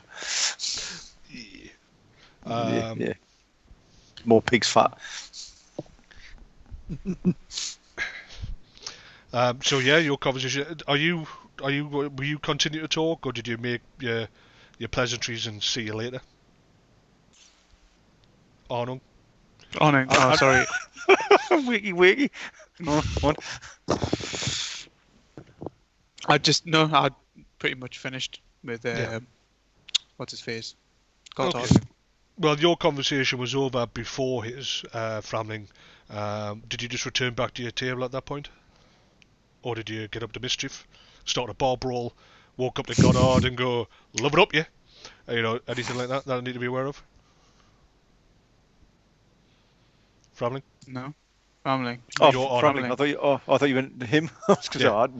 No, your conversation would have finished before his. So I just want to know what you would have done. You'd have turned around, you'd see him still talking. Go on. So no, I'll head back to the table after I've asked Relaine for a jaunty number. All right. Don't fear the Reaper. Yeah, that's right. I was thinking more. Don't stop. Oh, God, doesn't matter. Don't stop believing by Journey. Yeah. Oh, let it go. Let it go. Don't stop believing by Journey. That's exactly what I'm thinking about. Yeah. Believe it. Suddenly, get up to the feeling. His thumb catches a light. Don't stop. Yeah. So you go back to your chair. You not long afterwards you finish up your conversation and give you the usual sort of thank you very much. Be lucky. Maybe I'll see you in Northern one. You should come up and see the family, and do your whole mob thing. Hey, what do you see? What do you hear? Bada bing. Yeah, bada boom, bada bing. Bada bing, bada boom. Yeah. Hey, Paulie. Yeah, he's like, hey, and you're like, because that's the Nordland way.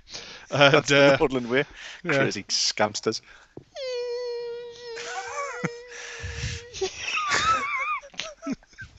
If it's not, it should be. Yeah. You need to bring it. You need to bring it back.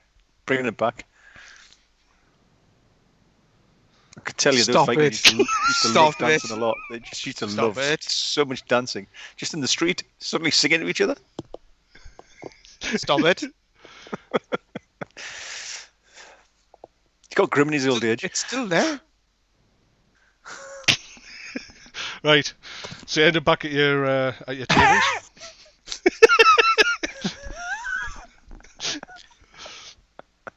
So I head back to the chair. Yep. Yeah, you sit back down. Your drinks have been replenished because you didn't put your coaster over the top. Classic Empire. And yeah. your table, your plates have been cleared, but obviously we're still in the bar, so the table is still considered to be in use, because you are recognised as a tradesman of value. And he's probably recognised as an angry man with a sword. So yeah, So it looks like the taxes are coming from to bolster the army, to increase the power base for Graf Erlich, but not necessarily anything to do with Gunthar. Interesting. Graf Erlich seems to have risen a lot in power and maybe consolidating that as well.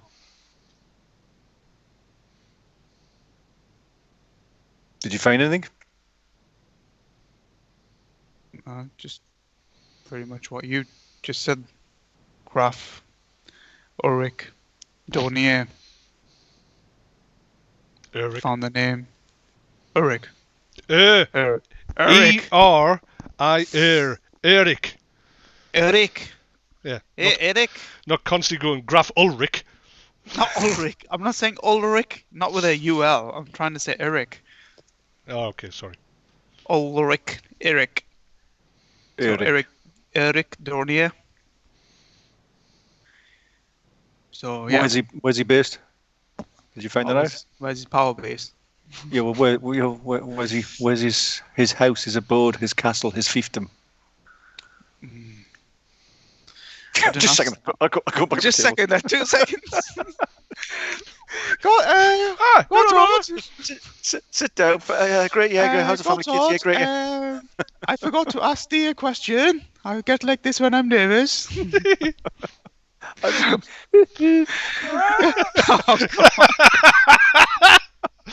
Are you here to trade? Get some aboard. Come and get your hot furnace. I was waiting for how long it would take for him to get that in. Winter cloaks. Winter cloaks going cheap. I really get really nervous, and I speak in a high voice, and before you know it, Hey, hello, family. What does he say? Get some aboard.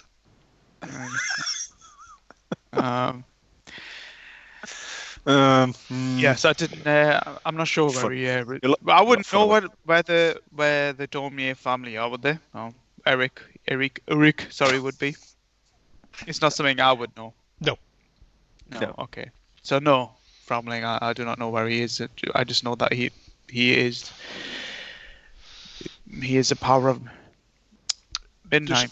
Just remember that when you were last year when you were breaking into the area, it was free to enter the city. You didn't pay. That was a long time ago. It was the merchants and those in the city that were taxed to maintain the city and the watch, and that was how it is in all cities. But tell me about it. Yeah, you've got zero concept of monetary value and the earnings of people and that sort of thing because you're not involved. I still wonder. I'm like the Queen. I wander around going, "What? Pay for things? No, free."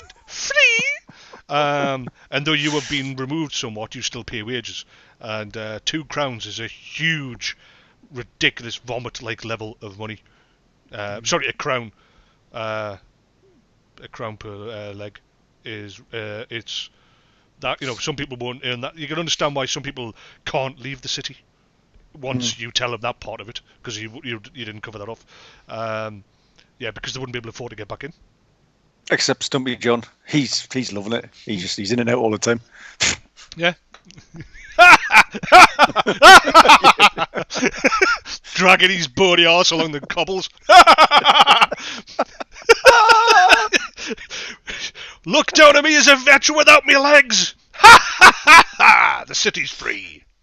It was all worth it. It's not worth it. Well, you all laughed at old Stumpy when the Skaven chewed his legs off. Not now. Fuck you. See? Yeah. Woohoo. Living the dream. Sitting there on his platform with his little wheels. Just backwards and forwards. in at the gate. Look at me. Look at me. Right. Well, I think Graf Erlich is someone we need to find out where he is, find out where his power is, his base is, as it were, and let's see what. Well, from what I've heard, he's a renowned figure. It shouldn't be too difficult to find. That's what I'm thinking we might do. We might leave this establishment. We need to find somewhere to stay because we're going to be here for more than one night. Put it that way. Is this a good place? A good enough place to stay? Or of course it is. Do you want a room? Yeah. Would you like to share a room, or would you like a room of your own? Steady. Whatever. It's not important. Room of my own. Clearly. It's not the 80s anymore. Yeah, that's right. Anything goes. Surely we just gut a deer and we climb inside it. Isn't that what happens? Actually, from you, no. We just summon the spirits and sit in amongst safety as my father looks upon us. That's right. Yeah, we just go and squat out in the street, defy anyone to come in near us. Let's go to the Great Park. I'll call my dad over. Crack! Boom! All the birds. It's warm.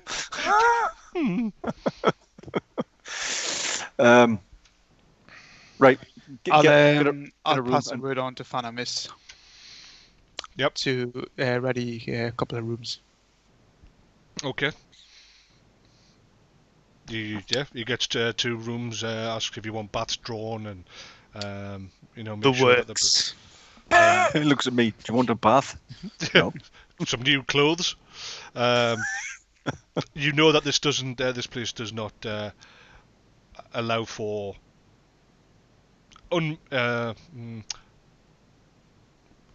liaisons. I thought you just said whores. Yeah, he doesn't. He doesn't. You're not allowed whores. That's not what this is about. Sod off outside and come back when you're done if you want. There's plenty of places that you can go to. Hi, I'd like a room for the night. We don't do whores here, I thought you were I thought you were an inn.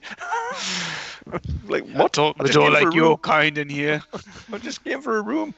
Just want to sleep somewhere. Yeah, that's right. That's what you say. So yeah, 2 rooms will be prepared for you. They have locking doors, which is staggering. He has an iron key with a bit of wood hanging off it. A bath will be drawn for you. Coals will be warmed and laid in the fire place itself, though there'll be no need at this time of year for an open fire. There'll be a nice warmth. Just remember to remove the bag from the linen. You don't want to lie upon them. Right. Sounds. Remove bag from linen. Got you. Sounds totally unnecessary. I'll be sleeping on the floor, creating fire from my own hands, hanging from the ceiling by your toenails. Right. Well, yeah. So unless you retire early to get the day started, the Harvest Goose does fill up. There's quite a high level discussion between 2 people bidding. Unofficial, official, doing a bit of out of hours work over some a shipment of caramelized sugars, crystallized liqueurs, and as the owner that says that he produces these and can have them shipped in from the coast, mouth-watering sorbets. You find it all very much sort of surreal. coming from your background, and you trade in weapons, armor, and furs, and whatever else you can prize out of blooded fingers. And yet there is quite an animated discussion over the price. As two main merchants over iced delicacy, over the sorbet. Yep, caramelized sugars, crystallized liquors, and mouth-watering sorbets. Getting upset, going full Gandalf mode. The room darkens as you enlarge. Sound of creaking. What's up to my empire? Two guys within the that are traders for Middenheim want to earn the shipment. And the conversation, I mean, it's good-natured. There's no, it doesn't become heated, but it is obviously of great importance. And that seems to be the only thing that sort of rises a little bit above the dim. Relaine starts playing music in earnest, earning some coin. You see that there is a constant stream of people there speaking with Gunthar. And yeah, the night goes on. Nobody's carrying a sword except him, and you were carrying two brutal-looking axes. Everybody that's in here might have a dagger, if that. So in that sense, you do stick out. But other than that, nobody, anyone that passes by is literally, that if they do talk to you, saying, evening, what a fantastic night, and you can just see how the other half live. Right. This is merchant money. So someone who appears to be a frontiersman, not other than a cursory glance, not drawing any more attention. Nope, not at all. You get the impression that it's not the only time that a frontiersman might have been in here. Normally it's to back up the claim of somebody that's trying to organise a shipment. However, everybody knows that the Nordland shipments are controlled by the Valens Corporation and shipped by, you'll talk about this at some point, and shipped by Grindle and Avery. It's buttoned down. And to those that know, the man that runs it is here. So he's clearly not trying to say, I sell really good furs, tell him, and using you as a backup. So they're just getting about their business. And you will break into conversations the odd time somebody walk past and talk about the weather, talk about the Altmarkt in the Alt quarters not the way it used to be after Fleischer's slaughterhouse opened up. The smell and it's disgusting, especially with the summer. You can imagine what that's going to be like. And no conversations that are basically nothing suspicious. Nothing jumps out at you at all that you're cotton onto. Right. Okay. And we still don't know where Graf Erlich's abode is. His palace, his manor house, his Middenheim digs.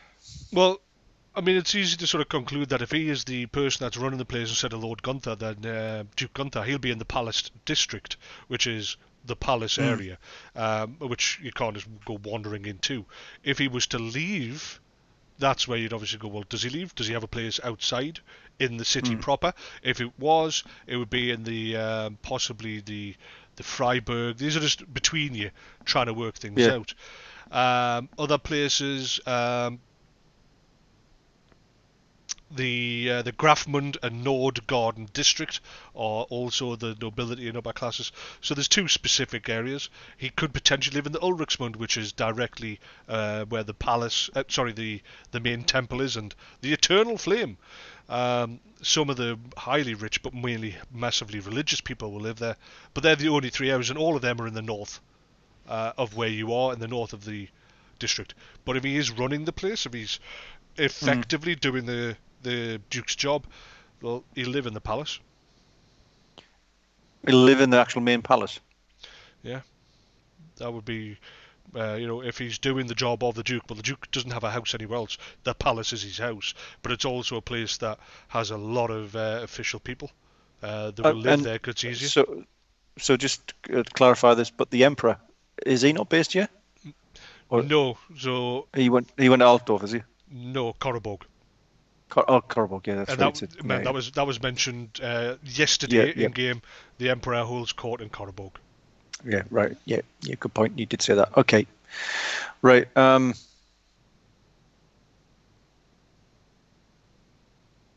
Well, I'm not suggesting that we're going to break into the palace. That would be at least number 3 on the top 10 silly things to do, or easy ways to die. But I want to. He might leave it. He may have an outside place. He might have somewhere he goes when he wants to get out of it.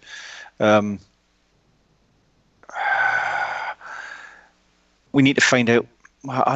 We need to find out a bit more about this Graf Erlich and what he's doing and why he's powering up the town, and see whether that's anything to do with the thing I saw in my vision. So we'll just stay the night here, like let this evening play out, and then we need to then find out if he's got any other establishments other than the palace, and then we'll close that loop off. If it turns out he doesn't and he's just got the palace, then we'll have to try and find out somewhere where I can work out, basically eavesdrop on him, spy on, get a sense of what's going on. Very quickly, was there any official because for the viewers, this is the first time you've mentioned vision. Has there been any official? No, I was just about to say. Right. When he said vision, I was gonna say what we just. I was because I'm musing to myself. It's like right. Yeah, okay. Okay. Right. So for anybody that's watching, don't worry about that. That's just him musing to himself, and you're not talking about that. Right. Okay, so are you? Framling rambles sometimes. It's the habit. It's the habit of the ancient. Spending 1,000 years effectively alone. Framling rambles, and I know what Onung knows what Framling is and who he is, so he's just going to be like, must be one of those demigod things that he does. Just mutters to himself. I'm not even going to bother asking him what it is because I'm going to have my mind blown with some next level godlike stuff, which I'm not going to understand. Seems fair. Well, what I'll do then is it's up to yourselves. I don't know if you feel like you've got a little bit more into you, like another hour, or if you want to call it. What do you want to do? Because we could do, depending on how long you want to spend in the city gathering information, I can do it as a introduction to next week's episode. But if you're both like, let's go another hour, then would you be looking at a couple of days? What I'd need to know is if you want to call it a night, fine. Tell me how long if you want to spend a night, 2 days, just tomorrow. What do you want to do? Do you want to go on another hour or call it?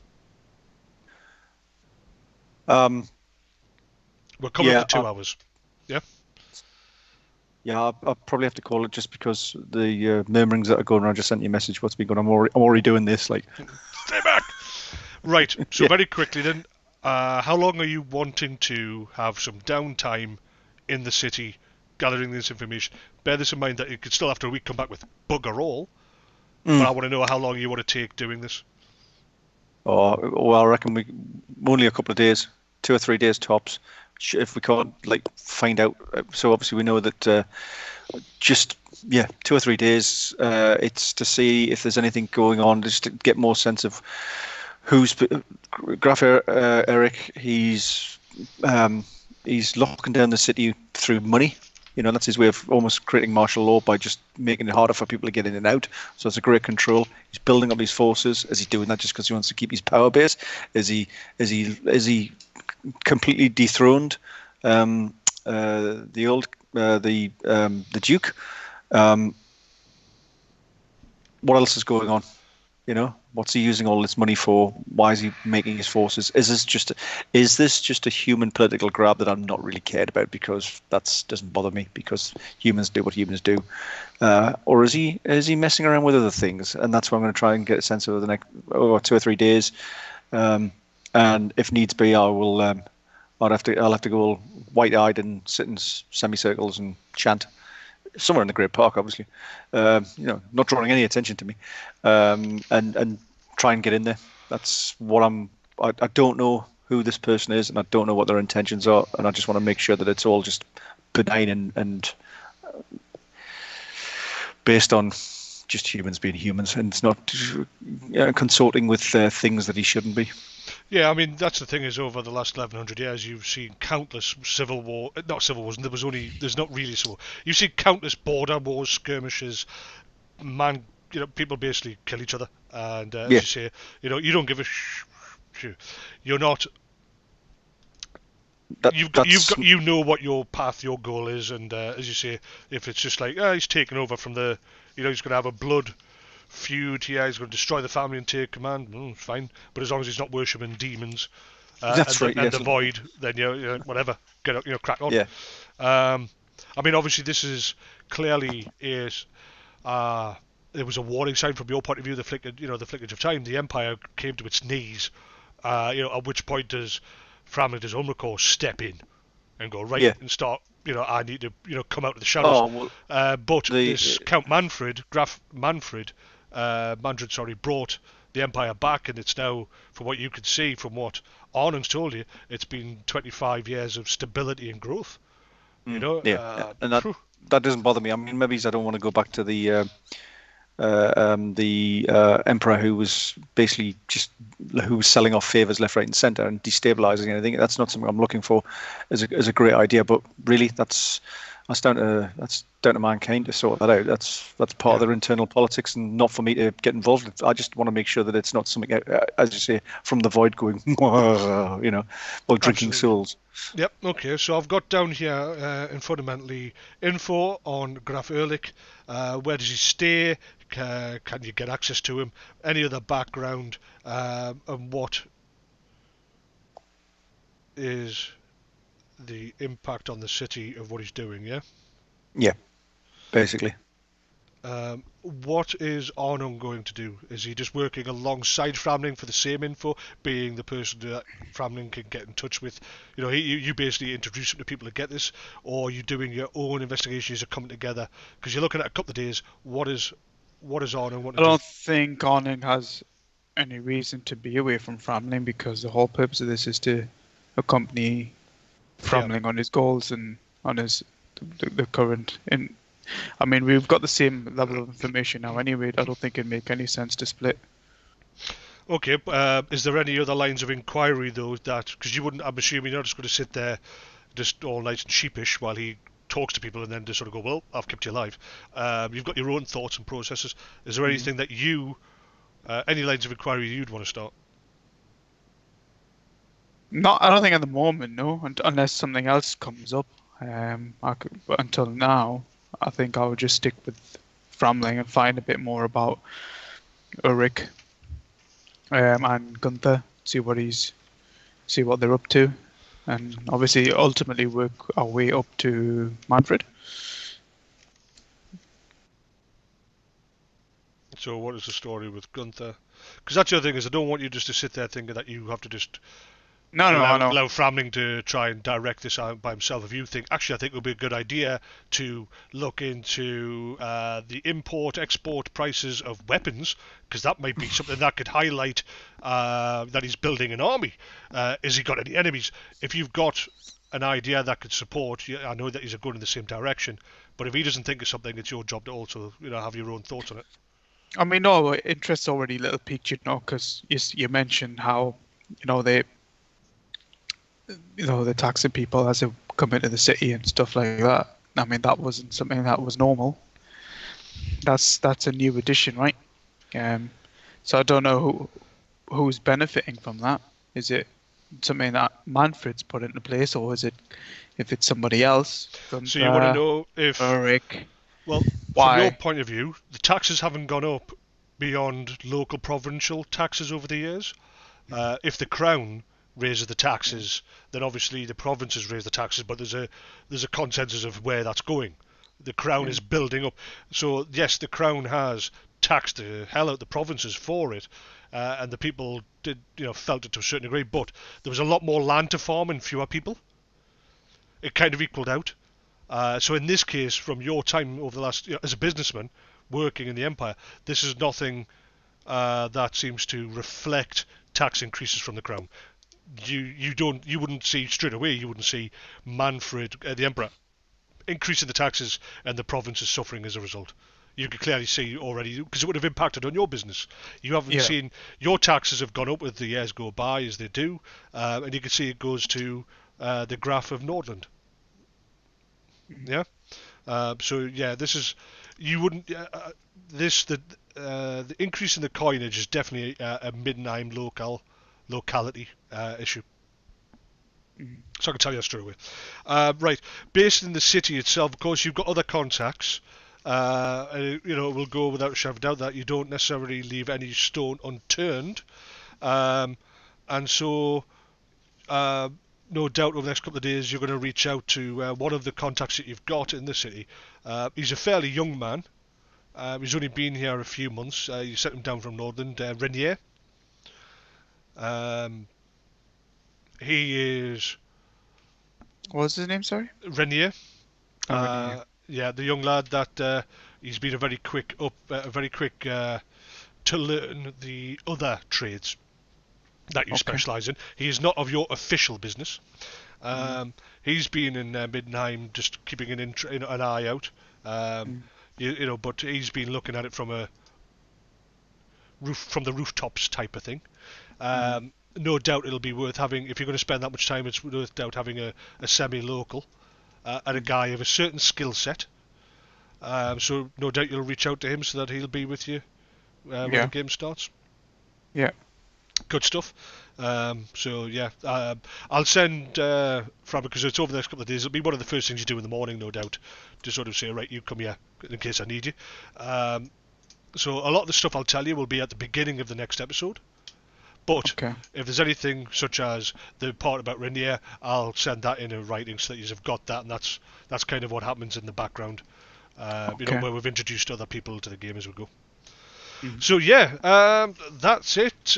We are 2 minutes past this 2 hour mark. I know that we might not have felt because we've spent a lot of time being late and then laughing. We could have had we could have actually had a couple more hours of development in there. How do we feel about the 2 hours? You know how I like to do. How's Middenheim feel? What do you think's going on? Well, a little bit of a review. It looks like it's under martial law, and they're doing it via tax. If people are scared of even leaving the place, then that's a fairly good way of keeping, without being overtly like you're under martial law. It's like there's a lot of presence of military on the streets. Okay, not in an overt, like not in a stop and search way, but that's obvious that someone's exerting power, showing their power.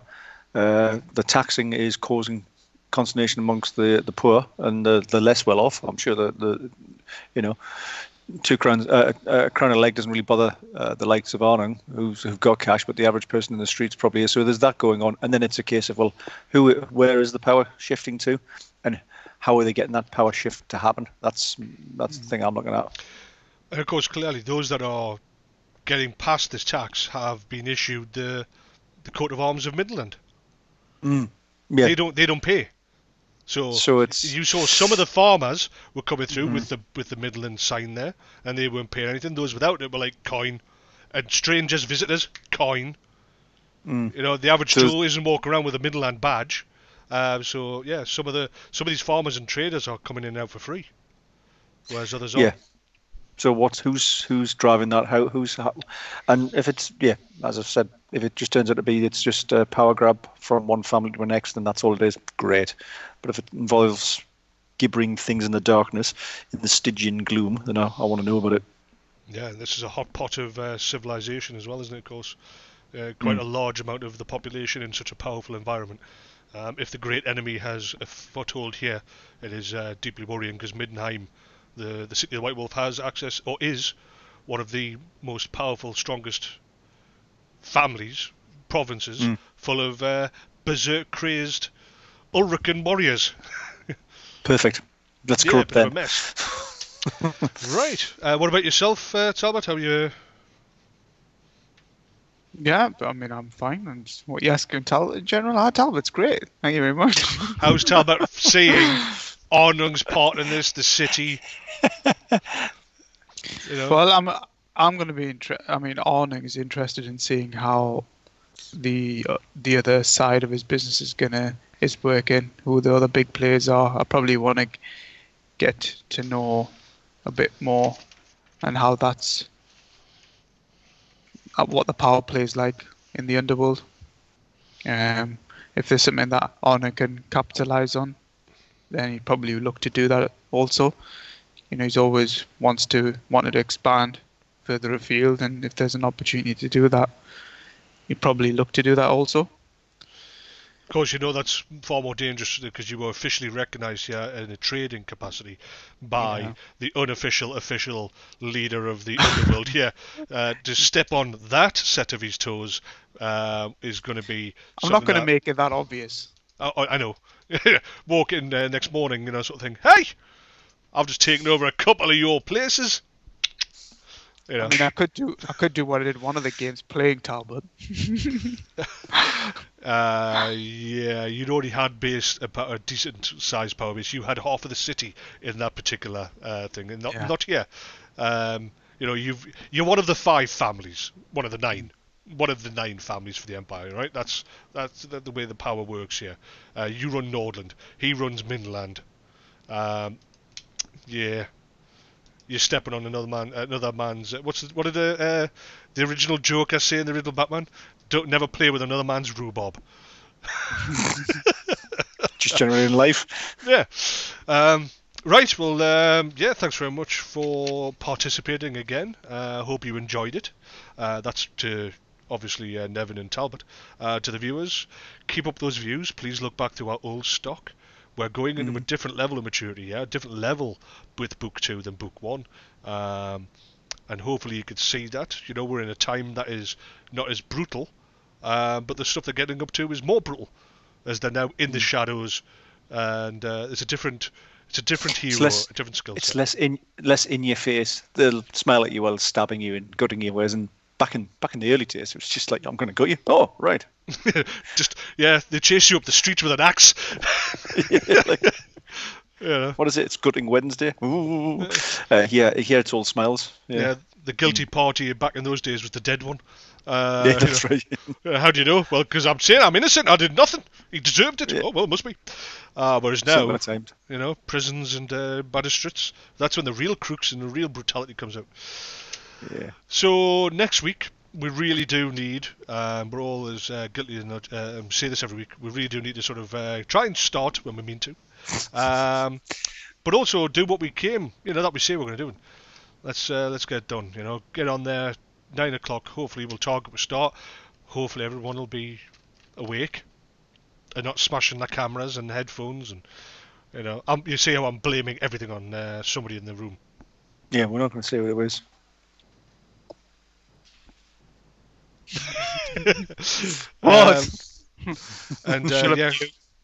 I'd like to get a good sort of another one of our 3 nearly 4-hour sessions done. Get done by midnight, by UK time. Obviously, I know that that's not the time you're at, Nevin.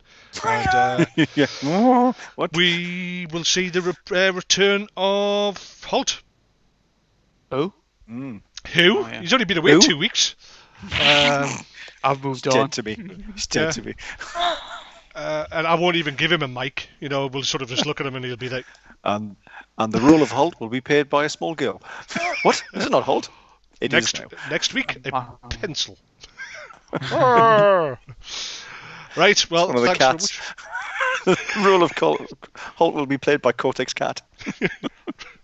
Specifically, the rear end. Right, yeah, so it'll be episode 4, of the Empire in Flames campaign. So thank you very much, everybody. Check us out on obviously our YouTube channel. Look at our old stuff. Get up to date. Hit subscribe and like. And for those of you that want, obviously please come and check us out on Twitch and watch us live. We're not going to interact with you, but if enough of you get here, help us grow so we can get fancy new tech and make us look pretty. Yeah. And not have Oli that falls to bits. Yeah. And obviously those that do come on Twitch, the more you get Some together, of the more you can interact. But look at you both. Look, you both just stopped and looked at me.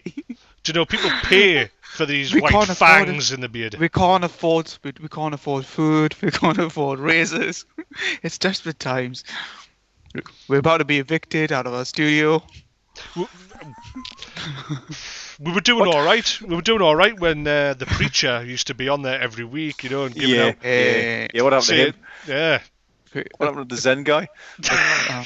He gave it a rage. Life is shit. I can't keep this up any longer. Yeah. I honestly think that until we got this version up, that everyone just thought I was Talbot, you know, because we never had names against my faces. No. So you know, when I was doing the single stuff, they'd come on and go, "Hi Talbot," I'm like, "I'm not fucking Talbot." But yeah, that's what ruined it. Once they realised you, Yeah. right. I'll do the vlogs at some point again. It was when they were watching me lose me shit, swearing at people and going, "That doesn't sound like the Zen master that's been supporting us." That's not very zen, is it? But yeah, right. See you all next week. Try and tune in live, but if not, please at least support us on YouTube. Good night, everybody. Stay up. Good night. Good night. Thank you. What does this button do again? I should have you.